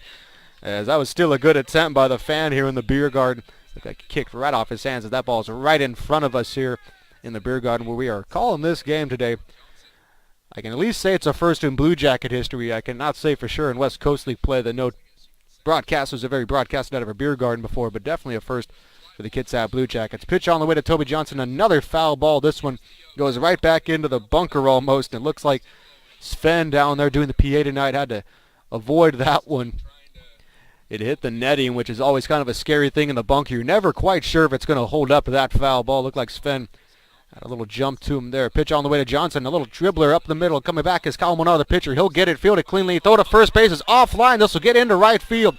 Toby Johnson will advance to second base on the throw. Coming up with the ball is the right fielder Kyle Nixon. He'll get it in. But advancing to second base on the throwing error from the pitcher Monar is Toby Johnson. So the first break of the ball game for the Kitsap Blue Jackets is that looked like Monar was going to get out of the inning with another 1-2-3. Instead, now the Blue Jackets have their second runner of the ball game at second base. And now with 2 outs, and Joe Galindo will come up to do the hitting. And a big break for the Blue Jackets when a guy has been on his game and been pitching well like Kyle Monar has. You need breaks like that, and that throw a little too far up the line. The first baseman, Nick Halamanderis, could not really stick his glove out with the runner, Toby Johnson, coming down the line. Had to kind of let the ball go past him there, else get hit with the runner. So Joe Galindo, and now a chance to knock in an RBI and try and cut into this 2-0 Walla Walla Sweets lead here in the bottom of the 5th inning. Monar coming set. Nobody holding on. Toby Johnson at second. Galindo sees a first speed changeup in for strike one. As Joe has kind of grown accustomed to that pitch. A lot of pitchers in this league know about Galindo's power, especially if you watch him in BP. They know you don't want to lay a fastball over the plate against him. Kyle Monar taking his time now, likes what he sees. Johnson, good lead at second base. Not even looking him back at all. Pitch on the way is in the dirt. A good stop by Willie McIver. That'll go for ball one. 1-1 the count to Joe Galindo. Like I said, it's been a long time since we've seen Joe in the battering lineup. We have seen him on multiple occasions out of the bullpen for the Kitsap Blue Jackets, the last coming in Game 1 of the Cowlitz series. Taking his time was Monar again. Now he'll finally come to play from the stretch. Fastball outside corner for strike 2. As that one froze, Galindo could not quite pull the trigger on that fastball. Count now at 1 ball and 2 strikes, I believe. The scoreboard says 2 balls and 1 strike. I will make that change. 2 balls and 1 strike is the count to Galindo. So Galindo still ahead in the count. Coming set now in the box is Galindo. Coming set also is Kyle Monar. Big leg kick, wind deliver. This one in the dirt for ball 3. So Galindo again finds himself ahead in the count 3-1. He found the same situation back in the 3rd inning. He earned himself a free pass to first base on a walk. He would eventually, though, be thrown out at second base on what looked to be a miss-hit-and-run call. Since he was running to second base, he peered back in almost to look and see if the ball was hit. Then all of a sudden saw Junior was not swinging and was already too late. He was thrown out at second base. Toby Johnson the lead at second base with 2 outs here in the bottom of the 5th. Kyle Monar still looking him back at second base, but nobody holding on. Toby Johnson, pitch on the way to Galindo. Fastball just a little bit too low, and that'll be in there for strike 2, excuse me. That was a late call by Steve Hilgendorf. And the count is now full at 3 balls and 2 strikes to Big Joe, as I thought that ball may have been a strike. Hilgendorf took a couple extra seconds to make the strike call. His count is full. Right on second base, Toby Johnson. He's there because of an error from Kyle Monar on a throw to first base. Advanced him all the way to second. Joe Galindo trying to make him pay for that error. Pitch on the way to Joe. Swung on and missed on the off-speed pitch. And Joe Galindo goes down. And for Kyle Monar, that makes 5 strikeouts on the ball game as he continues to fan Blue Jackets left and right. Move to the top of the 6th inning. Score still remains 2-0. Walla Walla Sweets lead the Kitsap Blue Jackets. You're listening to Blue Jackets Baseball on Blue Jackets Radio. We've changed from Domino's Pizza to Domino's because we're more than pizza. Taste what else we have to offer and order any of our specialty chicken, pastas, sandwiches, or stuffed cheesy bread. Choose any 2, including medium 2-topping pizzas for just $5.99 each. It's a new era in Kitsap County baseball as the Blue Jackets look to take the West Coast League by storm this season. From a new beer garden, an improved field service, and a whole new look, Fans from all different backgrounds are sure to enjoy the new and improved experience at a Blue Jackets game. There's no better place to be during a warm summer's day than out at the ballpark enjoying hot dogs, Cracker Jacks, and an ice-cold beer. Get your tickets today at our official website at bluejacketbaseball.com. Now at Arnold's Home Furnishings in Bremerton. It's our pleasure to offer you the best in quality craftsmanship, free interior design, and affordable value every day. At Arnold's, you don't have to chase the trends. You can create your own with the latest styles or customize with carpeting, fabrics, or accessories. Affordable styles for your home are at Arnold's Home Furnishings at Kitsap Way in Bremerton.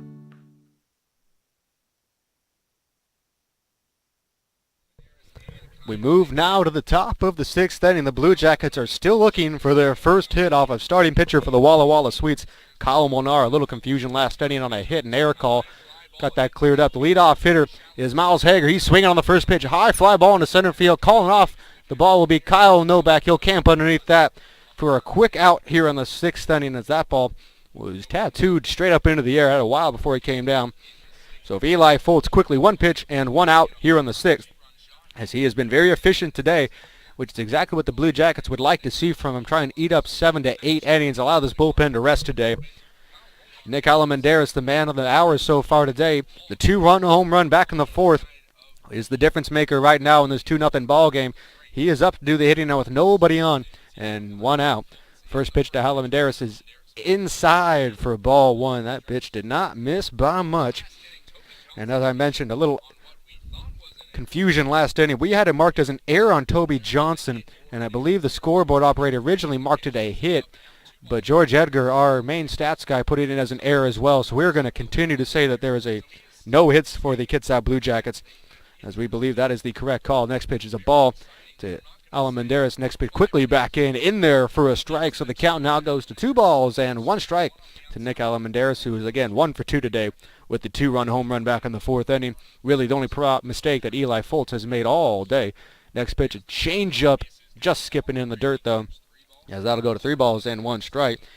For Foltz, 3 hits today, the 2 runs on that, a home run, a walk, and 2 strikeouts. He's been able to pinpoint the strike zone most of today. Next pitch fouled off by Alamanderis. Count now goes to a full count, 3 balls and 2 strikes. Man on deck is Kyle Nixon, the right fielder. Nick Alamanderis, the first baseman, up right now. Eli Foltz trying to get a little revenge here against the man who's the difference maker so far in today's ballgame. Foltz winds, sets, delivers, swing and a miss on a high fastball from Alamanderis for strike 3. So a little bit of revenge there for Eli Foltz. He gets the man with the 2-run home run off of him today to strike out here in the 6th inning. And now 2 down for the Walla Walla Sweets. And coming up to bat will be the right fielder, Kyle Nixon. Nixon today is 0 for 2.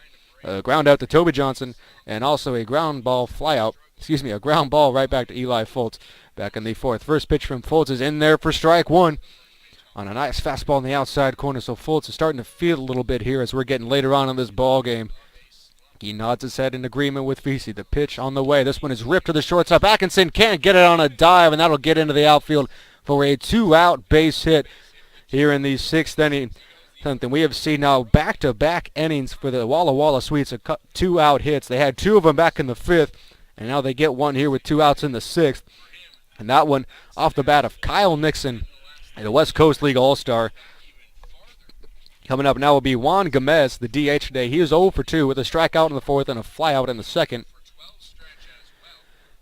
At one point today, Eli Foltz had set down the first 10 batters he had faced. The next 2, though, are the difference. A walk and a home run in the 4th inning. That's how quickly things can change. First pitch to Gomez is outside for ball 1. And that's why it's tough to say that this ball has been a tough one for Foltz. He's really looked strong out there on the mound. Next pitch also outside and away for ball 2, 2-0. That's why baseball's a crazy game at times, folks. You can go from setting 10 guys down in a row to 2 batters later, finding yourself down 2-0. And that's exactly what Eli Foltz has found today, as quickly Jack Vesey will come out and have a discussion with his pitcher as they're behind 2-0 in the count here with a runner on base, trying to put together a little game plan and strategy of what they want to do here. Not surprising, because the way this game has been going offensively with the Blue Jackets, they want to keep this as close of a game as they can Fultz pitch on the way. Swing and a miss from Gomez.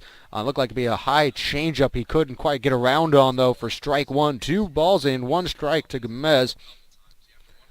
And so far today, the changing of speeds has been the best friend for Fultz. As this fastball right on the outside corner for strike 2. So getting himself back in the count is Eli Fultz. As this count now is even at 2 balls and 2 strikes. He's been able to locate the outer half of the plate here with the home plate umpire, Steve Hilgendorf. We'll see if he comes back to that pitch here. Count even at 2-2. Eli Fultz from the stretch. Pitch on the way. Swing and a miss from Juan Gomez for out number 3. And a big strikeout there for Eli Fultz, who has looked strong so far through 6 innings of work. We'll move to the bottom of the 6th, then it'll be 9-1-2. Alex Jr., Kalen Clardy, and Kyle Novak do up for the Blue Jackets as they look to get something going offensively here at Gene Lobe Field. I was on my way home after a long day of nanny when my car went kaput, dead as a doornail, right in front of someone's driveway. So I thought I'd look for help, and would you believe it? The guy answers like a shining beacon of light. Oh, sorry. I manage a Les Schwab here in town. I'd be happy to take a look. Within 10 minutes, I had a new battery cable and was whistling on my way home. He wouldn't take any money, but I think I'll bake him some cookies. I'm Hillary Plock, and that's my Les Schwab story. Les Schwab, doing the right thing since 1952. Hey everyone, this is Nate Simmons, pitcher for your Kitsap Blue Jackets, and you're listening to Blue Jackets Radio. Now, let's get back to baseball. Hi, this is Cameron Weinberg. I played for Eastern Arizona College. I'm now going to be playing for CSU Pueblo. I'm a left-handed pitcher for the Kitsap Blue Jackets. Now back to the ball. Moving on to the bottom of the 6th inning. It'll be 9-1-2 as the speediest part of this Kitsap Blue Jacket lineup due up in the 6th. Alex Jr., followed by Kalen Clardy and Kyle Novak. We've said it many times this season. We'll say it again here, though. These 3 men due up here in the 6th. They're all basically, in effect, leadoff hitters in the mentality they have when they come up to the plate and also their speed on the base path. So if the Blue Jackets could push a couple of these guys on base and then get back to the meat of the order of Mitchell Robinson and Brett Bautista with some runners on base, this could be a big inning for the Blue Jackets trying to get into this ball game, and they currently find themselves down 2-0 following a 2-run home run in the 4th inning from Walla Walla Sweets first baseman Nick Halamandaris. A deep fly ball into right field. Really the only mistake Eli Fultz has made all day. Junior tries to square a bunt around. He pulls it back, though, as that one is low for ball 1 from Kyle Monar, who has been on point today. No hits allowed, 2 walks, 5 strikeouts on the game so far from Monar. Next pitch, Junior sits on right back to Monar at the home. This will flip over to first base for out number 1 as that one, Monar fielded it right in front of him, didn't have to move an inch, and he walks over to first and flips it for out number 1. So Alex Jr. goes down here in the 6th. Coming up now will be Kalen Clardy. Clardy today is 0 for 2, including a ground out in the 1st and a strikeout in the 3rd inning.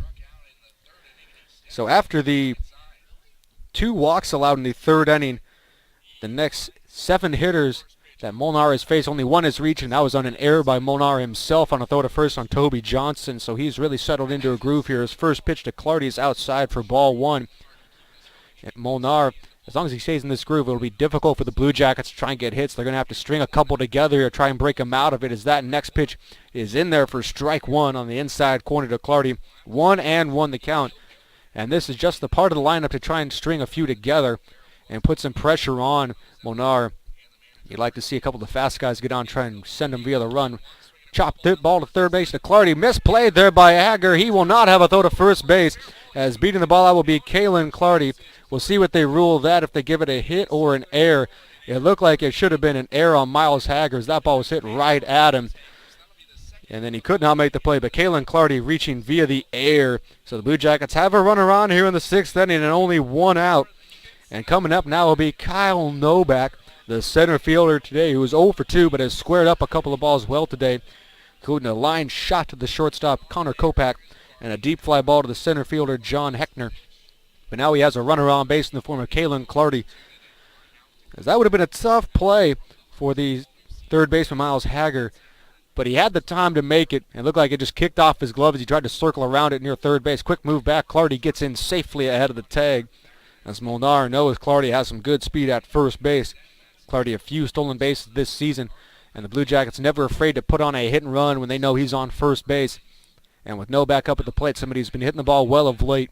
We'll see what they do here. First pitch On the way now to Novak. Fastball is in there for strike one, right around the knees to the center fielder, Kyle Novak. And this is what we mean, even if it's not hits, if it's an error, whatever it is, you put a couple of runners on in a row for the Blue Jackets. Try and get Kyle Monar a little bit more off of his game.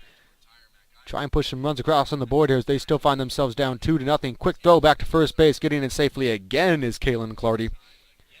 As you can almost see, head coach for the Walla Walla Sweets, Frank Mutz, calling for the throw over to first base, as they know they have on at first with Kalen Clardy. Taking his time now is Kyle Molnar. He will finally come set at the letters. Looking dead red. He's looking Clardy back at first base. Now he'll look into Kyle Novak. Pitch on the way to Novak. This one chopped back up the middle. Fielded by the shortstop, Kobach. They'll get one at second base. Throw to first base. Bang, bang play. Not in time as Kyle Novak gets in just ahead of that throw. And they will give a fielder's choice on that play. Fielder's choice 6-4 there to retire Clardy at second base. And a lucky break there. Kyle Novak again with that good speed is able to beat it out and keep this inning alive for the Blue Jackets now as Mitchell Robinson will come up and do the hitting with 2 outs now and a runner on first base. Robinson today 0 for 2 with a couple of ground outs. Novak with a decent lead at first base, basically swapping to Oregon State Beavers over at first base with Clardy now out and Novak at first. Pitch coming on the way to Mitchell Robinson. Curveball, slider I should say, excuse me, is right outside for ball one. That slider has been the difference maker today for Kyle Molnar. His fastball has been hitting its high point of about 90 to 91, but that slider has kept Kitsap Blue Jacket hitters off balance and not really sure what to see next. Along with the changeup, Molnar has been able to throw 3 pitches very well today. Pitch on the way, fastball fouled off by Mitchell Robinson to stay in here at 1 ball now and 1 strike. And the Blue Jackets season started to take a turn for the worse when Mitchell Robinson got hurt after he got injured his strained oblique. He missed 15 games, and in that span, the Blue Jackets only won 2 games. They went 2-13, including an 11-game losing streak. And they really have loved having Mitchell back in the lineup as he continues to start hitting the ball well. Quick move back, Novak, back in safely. Including in that Cowlitz series, Mitchell was able to pick up 5 hits in that series alone. After that last series, able to move his batting average up to .315 on the season. So Mitchell, one of the top 2 guys in this lineup, batting average-wise. Swing and a miss from the third baseman, Mitchell Robinson there, though, as he falls behind 1 and 2. Mitchell now will have to try and take a 2-strike approach. He'll look down to Matt Cartwright, head coach and third base coach for the Blue Jackets today. He'll get what he sees. Now coming back in the box is Mitchell again. 2-strike approach here, trying to put the ball in play and keep this inning alive. Coming set now is Kyle Monar. Decent lead for Kyle Novak at first base. Pitch on the way. Swung on and missed from Mitchell Robinson as Kyle Novak was going on the pitch. But it will not matter as Mitchell Robinson goes down via the swinging strikeout. And number 6 on the day for Kyle Monar as we will move now to the top of the 7th inning. The score still remains 2-0. Walla Walla Sweets lead the Kitsap Blue Jackets here at Gene Lobe Field. Hi, this is Tyler Gartner, Olympic College, pitcher for your Kitsap Blue Jackets.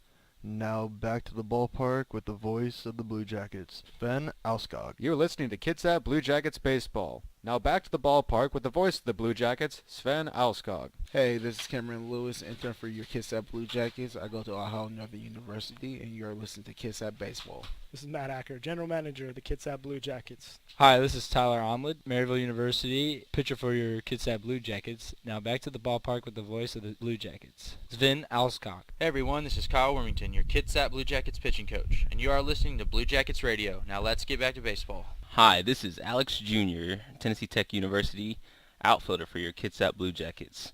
Now back to the ballpark with your voice of the Blue Jackets, Sven. We move to the 7th inning here at Gene Lobe Field. The Kitsap Blue Jacket offense has still struggled so far today, not just to put runners on base, but to look for their first hit as they still remain hitless against Kyle Monar after 6 innings of play. But coming up now will be the Walla Walla Sweets, to face Kyle Dozier, Clayton Ayers, and Willie McIver to face Eli Fultz, who remains on the mound for the Kitsap Blue Jackets. So far, Eli, though, has done very well today as well. His only mistake, a 2-run home run back in the 4th inning. Besides that, only 2 hits besides that home run. This first pitch is ripped down the right field line. A fair ball off the bat of Kyle Dozier. That one will get in for a single. Is coming up quickly is Kalen Clardy. So first pitch swinging is Dozier, and he will have himself a leadoff base hit here in the 7th inning for Dozier. That's his first hit of the ball game. And for the Walla Walla Sweets, the first time a leadoff man has reached base today. So Eli Foltz now, first time he's also allowed a leadoff man based off of that. Now coming up will be Clayton Ayers, the second baseman. He is 0 for 2 today. Would not be surprised to see a sacrifice attempt here to move a runner down. Ayers swinging. This one chopped over to Robinson at third base. He fields it clean. Flips it over to second base for one. Johnson makes a quick throw to first, but not in time, as Johnson was not quite able to field his balance there to make a strong throw to first base. So reaching first now is Clayton Ayers. Out at second is Kyle Dozier on the fielder's choice. Now 1 out and 1 on here in the 7th inning. Coming up now will be the catcher, Willie McIver, who has a single today back in the 5th inning. He also got down to second before that inning ended, and also got robbed by Kyle Novak in deep center back in the 3rd inning. McIver swings and misses over the top of that fastball for strike one from Eli Foltz. As I mentioned, besides the 2-run home run, Foltz has only allowed the 2 other hits, 1 walk and 4 strikeouts from the left-hander from Bremerton, Washington, making a strong outing in his first appearance as a Blue Jacket. McIver fouls this one down the right field line. Giving chase is Kalen Clardy. He may have a play on this ball. He comes up with it right before the wall again, folks. Another great play from Kalen Clardy. This one for out number 2. He had to come a long way from his position out in right field, as he was shading a little bit more towards right center, so even more of a distance to cover there for Kalen Clardy. But 2 outs now here in the 7th inning. Coming up now will be John Heckner, the center fielder today for the Walla Walla Sweets. And now for Eli Foltz, that makes 81 pitches after that last flyout. As this inning, he's already on his 4th hitter, and he's only thrown 4 pitches. His 5th pitch of the day. He's in there for a strike. Throw down to second base from VC's not in time to get a stealing Clayton Ayers. Looked like a delayed steal because VC was not prepared. He caught it, stood up, and then realized Ayers was going into second base. And he's able to get in there just in time ahead of that throw as it was off. So now a runner on second base for the Walla Walla Sweets in the form of Clayton Ayers, and 2 outs here. Eli Foltz coming set from the stretch. Pitch on the way to Heckner. Looks at that one, as that'll be outside for ball one. One ball and 1 strike the count, the number 9 hitter, John Heckner. And if you're Eli Foltz, you'd love to get Heckner out and then start the leadoff top of the inning in the 8th with the leadoff man Connor Kopak. Coming set now is Eli Foltz. Creeping in is Toby Johnson, second baseman. He'll give off now. Pitches in the dirt. A good block from Jack VC to keep it in front of him, as that'll move to ball 2. 2-1 the count.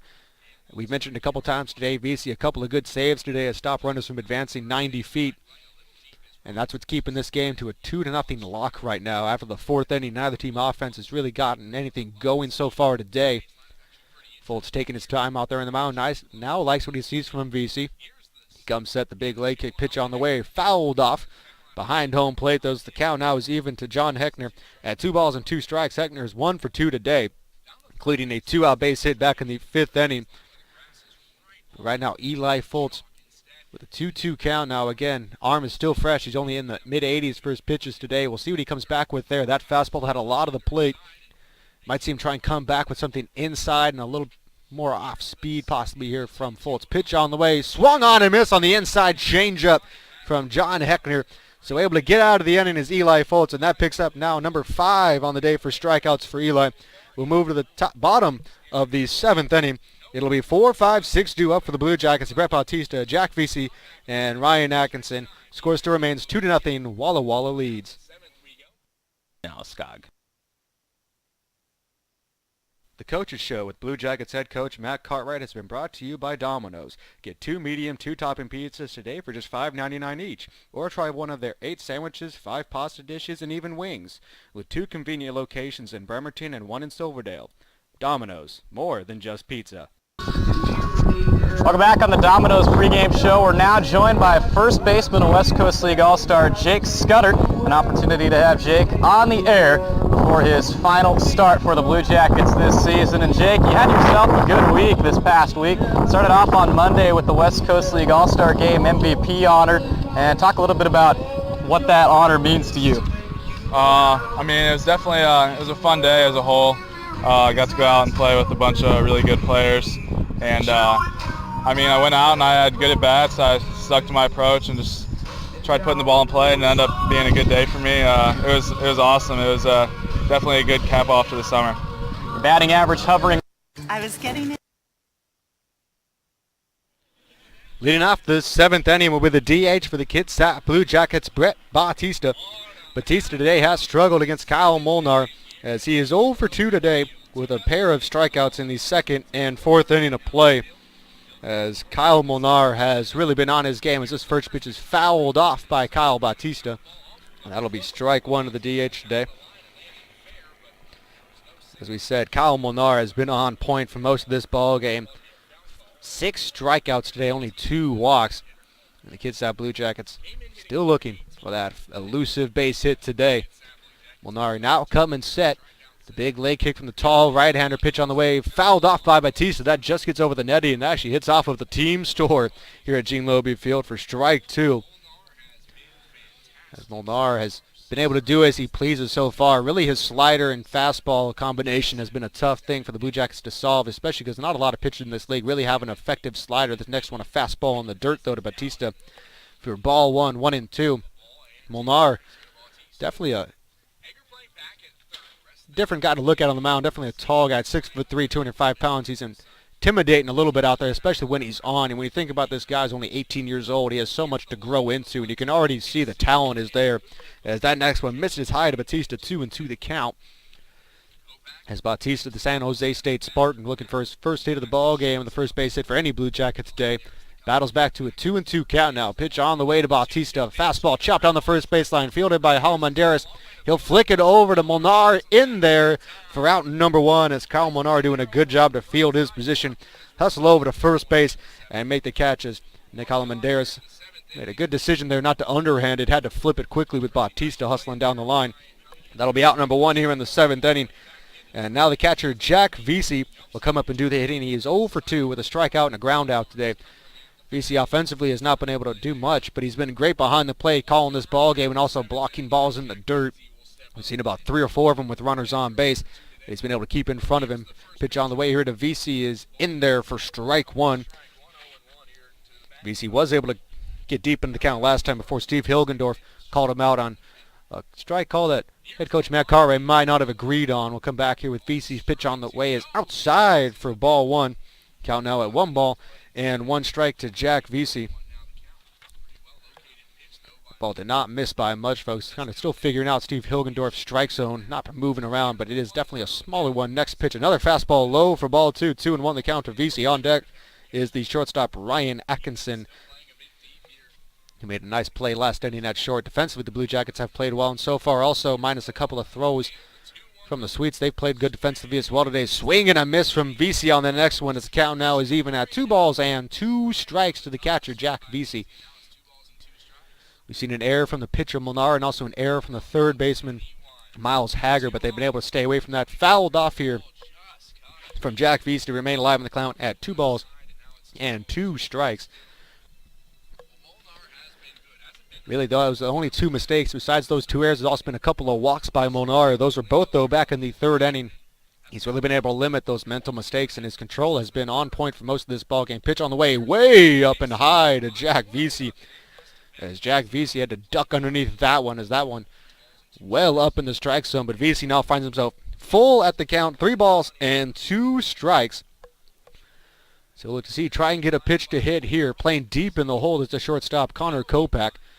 Big leg kick, a pitch on the way to Vesey, a pop-up. This one will get out of play, though, down the first base line. Staying alive is Vesey. The next pitch he will see will be the 8th pitch of the at-bat. That's the best thing the Blue Jackets hitters have going for them so far, is they are starting to drive Kyle Molnar's pitch count up a bit, as that he's now into the 80s here as we work into the 7th inning of play. Pitch on the way to Vesey, swung in another foul ball. That one just missing, though, as he fouled that one straight behind near the bunker here at Gene Lobe Field. You remain alive at 3 balls and 2 strikes. 1 out here in the 7th inning, a 2-0 Walla Walla Sweets lead. As the Kitsap Blue Jackets need to get the offense going here late to try and make a comeback here against Kyle Molnar and the Walla Walla Sweets.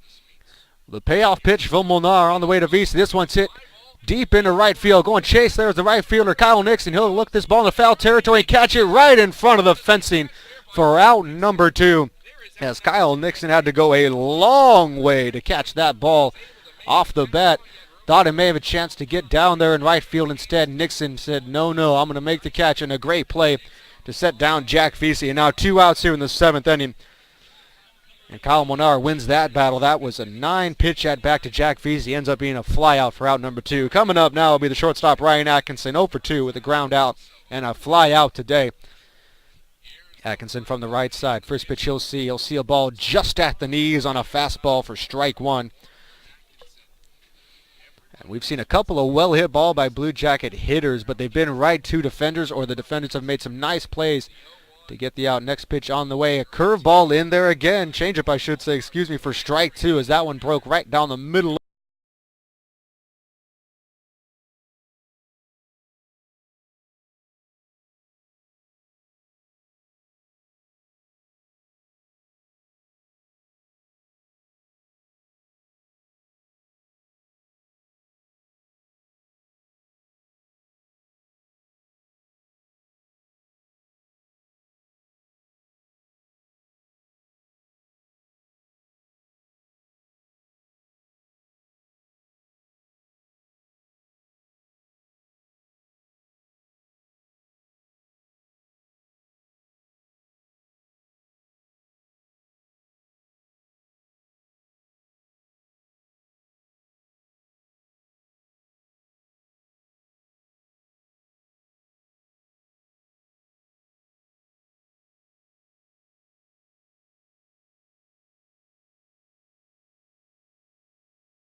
of the plate.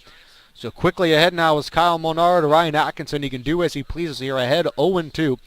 The 6'3" right-hander kicks and delivers. Pitch on the way, swung on a miss by Ryan Atkins. So 3 pitches set down Ryan Atkins here in the 7th inning. As we will move now to the top of the 8th inning, the Kitsap Blue Jackets are still looking for their first hit of the ball game off of Kyle Molnar. We'll move to the top of the 8th. It'll be 1-2-3, due up for the Walla Walla Sweets, who still hold a slim 2-0 lead. Into my car one morning when I heard it sounded like a kitten was trapped in my car, but I couldn't find it anywhere. Neither could my husband, and neither could the fire department.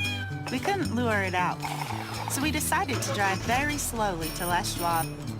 The team took my car apart. Oh, here he is. And rescued the kitten. Today he's alive and well and spoiled rotten. I'm Andrea Duval, and that's my Les Schwab story. Les Schwab, doing the right thing since 1952.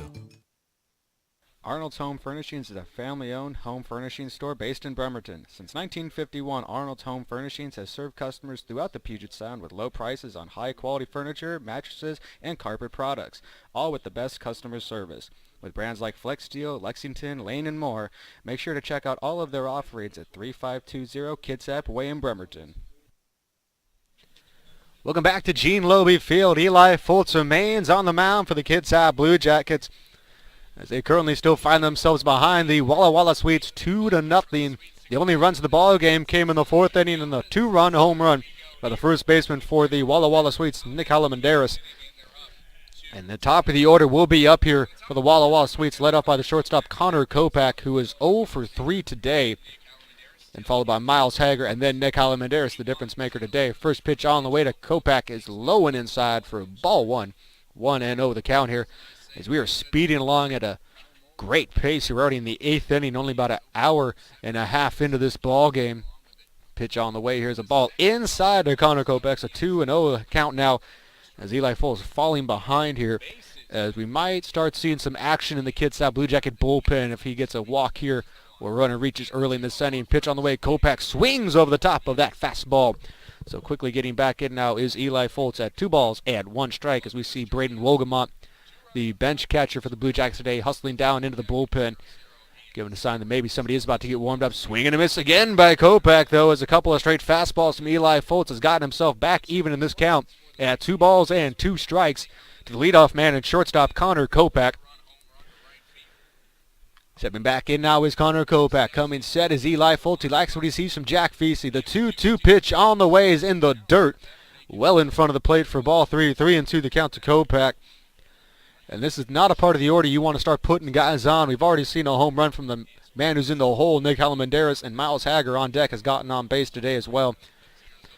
3-2 on the way is another foul ball there from Connor Kopak. Count will remain even, full at 3 balls and 2 strikes.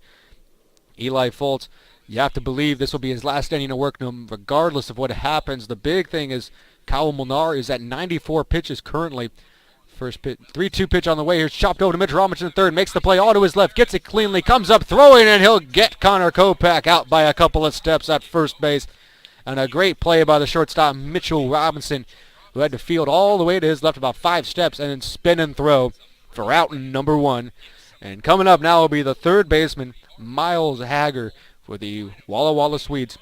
But what I was saying before about Kyle Molnar, only had 94 pitches, and again, yet to allow a base hit today.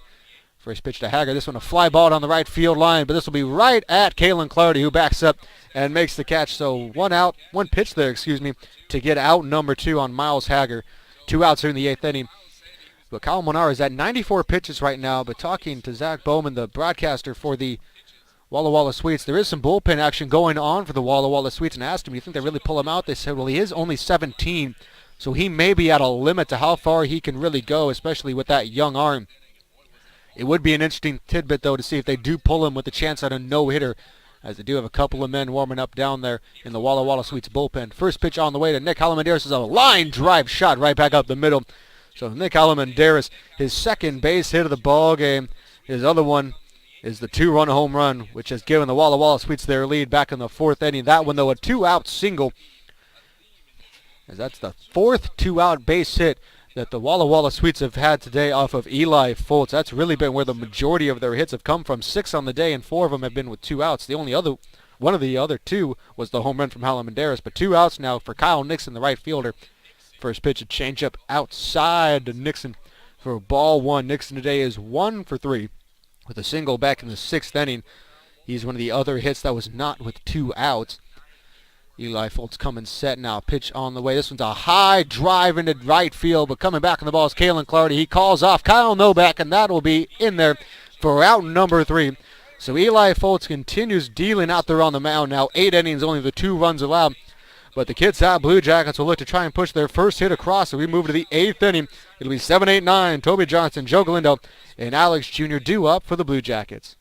B&B Auto Repair is proud to sponsor Kitsap Blue Jackets baseball this season. Their team of ASC certified technicians is highly trained to provide you with quality auto repair that's done right the first time, every time. They're so confident about their services, they will back all repairs with a 2-year, 24,000-mile warranty. You can feel secure about your vehicle's repairs because their team takes the time to explain any necessary services prior to performing any auto repair. B&B Auto Repair, 360-813-7434, and located at 299 National Avenue South in Bremerton. Family owned and operated since 1983. Why are so many people making the money-saving drive to Advantage Nissan in Bremerton? Low pressure when you come in to buy a vehicle. They always answer your questions. They take the time to explain things to you, and you always get a great price. The one best thing? Well, the service. I love the service. I mean, they take care of you. The selection that was here was great. It was fantastic. Oh, we'll definitely come back to Advantage Nissan every single time. Advantage Nissan in the Bremerton Auto Center. Driven to be the best. Welcome back to Gene Lobe Field here, and we'll move to the bottom of the 8th inning. The score still remains 2-0. Walla Walla Sweets lead on a 2-run home run back in the 4th from Nick Halamanderas. But the storyline to watch so far and continuing right now is starting pitcher Kyle Molnar for the Walla Walla Sweets, the 17-year-old right-hander attending UCLA next season, currently at 94 pitches, is still holding a no-hitter right now. The first batter up will be Toby Johnson, the second baseman. First pitch he sees is in for strike 1. Molnar has not been perfect today. He does have a couple of walks, but he has 7 strikeouts to accompany those 2 walks and still has not allowed a base hit today. Next pitch to Toby is outside for ball 1. 1-1 the count. Johnson today is 0 for 2, but he reached back in the 5th inning on an error from Kyle Molnar. He advanced all the way to second base on the throwing error, but would not advance any farther in the inning. Toby Johnson fouls off this next pitch, so ahead quickly is Kyle Molnar at 1 ball and 2 strikes. The Walla Walla Sweets do have 2 men, a left-hander and a right-hander, warming up in their bullpen.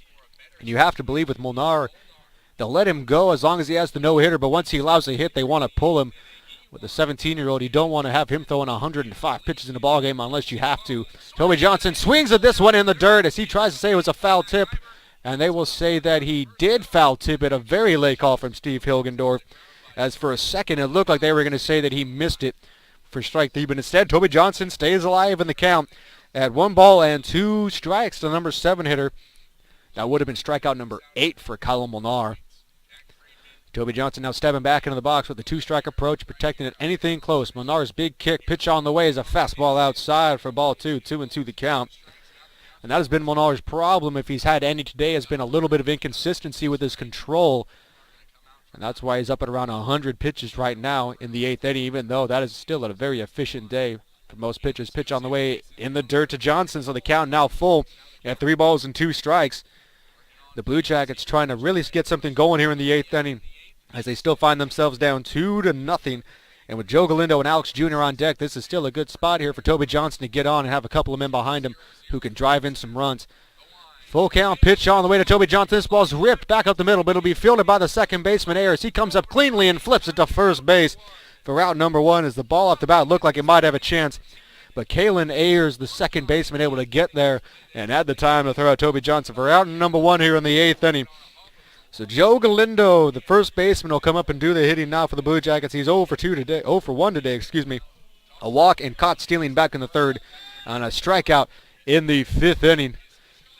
As the Kitsap Blue Jackets bullpen, which is behind us, we can hear them giving some chance for go Joe as they try and will their team try and get back into this ball game. First pitch, Galindo will foul off on the first baseline for strike 1. As you have to believe, everyone in the stadium is now starting to realize exactly what they are watching here with Kyle Molnar. And he is only 5 outs away from a no-hitter. And we're in the 8th inning. Pitch on the way to Joe Galindo. A ball way in the dirt in front. Kicks away from the catcher, Willie McIver, for ball 1. 1-1 the count. Really today, the Blue Jackets, only a couple of men have really hit the ball hard off of Kyle Molnar. One being Kyle Novak. He's had a couple of flyouts today that were well hit just right at somebody. And then you also have Kalen Clardy, who has been close on a couple of ground balls trying to get through the hole. Pitch on the way to Galindo, way up and in, almost near Galindo's head area. He had to duck at that one. I'm surprised he was able to get down away from that 92-mile-an-hour fastball of Kyle Molnar. But staying alive is now Galindo. 2 balls and 1 strike to the big first baseman. The big 6'5" first baseman from New Mexico Tech will swing at this one into right field, but right at the second baseman, Clayton Ayers again, as that ball had not much written on it. It looked like that ball was a jam shot on Galindo, just did what he could do with it, and it goes right to Clayton Ayers at second base for 2 outs here in the 8th inning. And Alex Jr., the left fielder, now will come up as the Blue Jackets hope to get a 2-out rally going here in the 8th inning, as they still find themselves down 2-0. As Kyle Molnar steps back on the mound, as confident as can be, as he is still wheeling and dealing out there. Today, Alex Jr. is 0 for 1 today with a walk back in the 3rd inning. He would reach second base on a wild pitch, but we'd be stranded there after Kalen Clardy strike out. And he's also grounded out back in the 6th. Fouled off there from Alex Jr. for strike 1. Alex Jr. would be the kind of guy who could spoil this for Kyle Molnar. Kind of guy that could get any kind of chop around the infield and leg one out for an infield single. And that's why you see the defense for the Walla Sweet starting to move in. The 3rd baseman, Miles Ager, is all the way in on the grass. Not so much worried about a bunt. He needs the time he can get. This is a bunt, though, thrown down a high one down the first baseline, fielded by the first baseman, Helen Menderes. And he will step on the base for out number 3 to put down Alex Jr. at first. So Kyle Molnar now has finished 8 innings strong and is yet to allow a hit. We will go to the top of the 9th inning. The score still remains 2-0. Walla Sweets lead. We'll be back soon. With free Wi-Fi, free breakfast, and Wyndham Rewards, Baymont Inn & Suites has something for everyone in the family. Well, almost everyone. Baymont Inn & Suites. You're always welcome.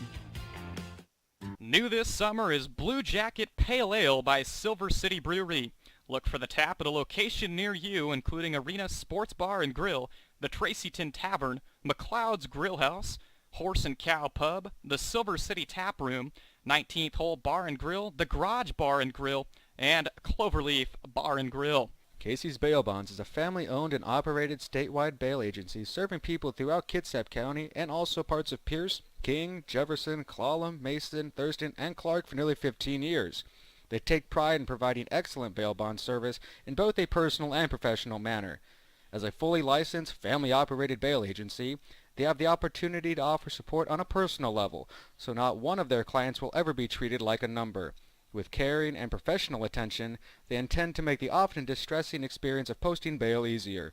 In Kitsap County, Casey's Bail Bonds can be reached 24 hours a day, 7 days a week by calling 360-731-8514.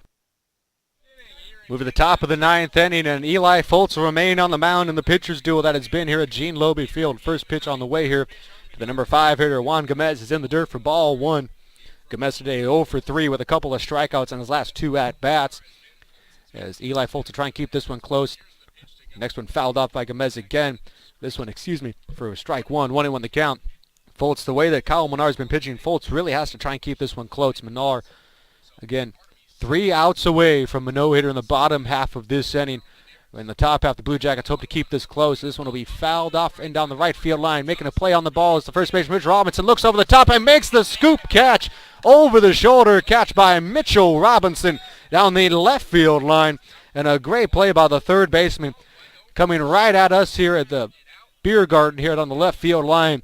Had to over shoulder catch that one, and a great play by the third baseman. He went about 40 feet away to try and make that catch for out number 1 here in the 5th inning, and a big first out for Eli Foltz. Coming up now will be Kyle Dozier, the left fielder. He is 1 for 3 with a single back in the 7th. First pitch looking at strike 1 is Kyle, as Foltz minus his 4th inning where he allowed the 2-run home run. It cannot be said enough how well he has pitched today. And next pitch, a curveball outside for ball 1, 1-1 the count. And for a man that We did not know who was going to start, that he was going to start until we got to the ballpark today. We thought that Nick Malahot was going to be the probable starter. The next one's high and away for ball 2. Instead, we come into the park and they say, no, it's the new guy, Eli Foltz. He's going to be out on the mound today. And he comes out on the mound, and he has pitched beyond what they expected him to do today. This 2-1 pitch is hit into center field. Kyle Novak coming in on the ball. He'll have a play on it, and he'll make the catch for out number 2. 2 outs now in the top half of the 9th inning. Clayton Ayers, the second baseman, due up now. He is 0 for 2 today. 0 for 3, excuse me. Reached on a fielder's choice in the 7th and stole second base. But when you think about Cameron Weinberg, a left-hander, was supposed to go today. Eli Foltz doing kind of what you'd expect from a Cameron Weinberg performance. 7 innings, or 9 innings, 8 2/3, if I could get my innings right. 8 2/3 gone so far, and has been very efficient out there on the mound with only 1 walk and 5 strikeouts today. First pitch here to Clayton Ayers is outside for ball 1. Clayton Ayers made a couple of fine plays in the 8th inning to preserve the no-hitter. Next pitch on the way to Ayers, a swing and a miss for strike 1. 1-1 the count now. And it's something that you often see in the professional leagues with no-hitters. You always have that one defensive play where you say that was the best chance the other team had at getting a hit. And so far the Blue Jackets really haven't had anything hit like that the Sweets have had to do. As the next pitch is fouled off by Ayers for strike 2. A lot of them have just been straight ground balls or pop-ups. No great defensive plays have been made by the Walla Walla Sweets. They in fact have an error on today's ball game. Next pitch on the way is ripped down the third baseline, but foul by Ayers, who are made in the count now. 1 ball and 2 strikes. Due up in the 9th inning for the Blue Jackets, their last chance to get back in this ball game and get a base hit. It will be tough for Molnar. He'll have to go through the top of the order. Caden Clardy, Kyle Novak, and Brett Mitchell Robinson are all due up in the 9th inning. Pitch on the way from Foltz. This is another pop-up going into right center field. Calling off Kyle Novak will be Kalen Clardy. He'll settle and make the catch for out number 3. So we will move to the 9th inning, folks. The Blue Jackets find themselves down 2-0, but the storyline going right now as Kyle Molnar has a no-hitter going through 8 innings, finds himself 3 outs away from a no-hitter for the Walla Walla Sweets. We'll move to the bottom of the 9th inning. Kalen Clardy, Kyle Novak, Mitchell Robinson due up with the last chance to try and break up this no-hit bid for Kyle Molnar. You're listening to Blue Jackets Radio for Blue Jackets Baseball. Arnold's Home Furnishings in Bremerton. Unbeatable selection, value, and the finest quality living rooms, bedrooms, and more. With mattresses from the biggest names and complimentary design service, Arnold's Home Furnishings will help you create the perfect home. Plus, whether you're driving south from Sequim or north from Tacoma, Arnold's Home Furnishings is easy to get to. We're right on the corner of Kitsap Way and Marine Drive in Bremerton. Arnold's Home Furnishings. You'll feel right at home.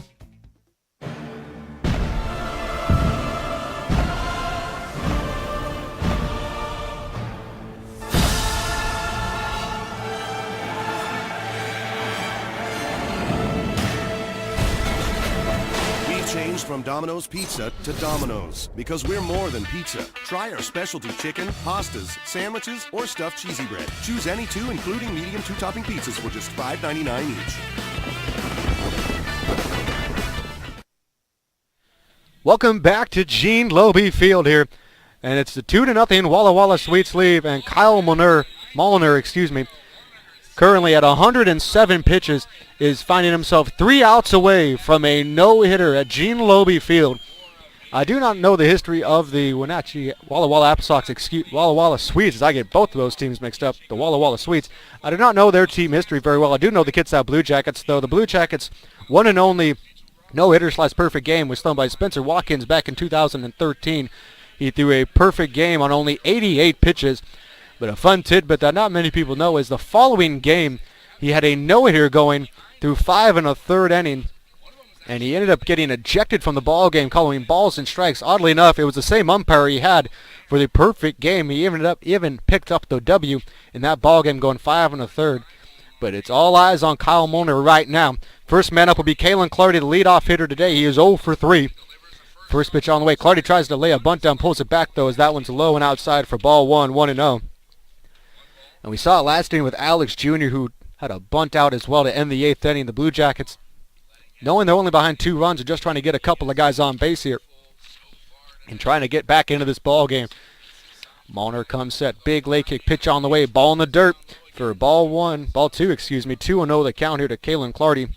who did reach back in the 6th inning on an error and then would be thrown out at second base on a fielder's choice later on in the inning. Molnar really taking his time now, trying to focus in. Pitch on the way to Kalen Clardy. Fastball outside corner for strike one. 2-1 to Clardy. Not the pitch he wanted, but a good one from Molnar to come back with and paint on the outer half. 2-1 the count here to the right fielder today, Kalen Clardy. Molnar taking his time now at 110 pitches. Pitch on the way. Fastball inside corner. Not given. Hits a little too far inside. 3 balls and 1 strike to Kalen Clardy. And if he is to allow a few walks here, it'll also make it even more interesting as the Blue Jackets would be in business then. Molnar taking his time, as I've been saying. Big kick. 3-1 on the way to Clardy. Is inside for ball 4, so Kalen Clardy earns himself a walk to begin this 9th inning of play. And the Blue Jackets now have 1 on and nobody out in the 9th inning with Kyle Novak, the number 2 hitter in center fielder, now stepping up to the plate.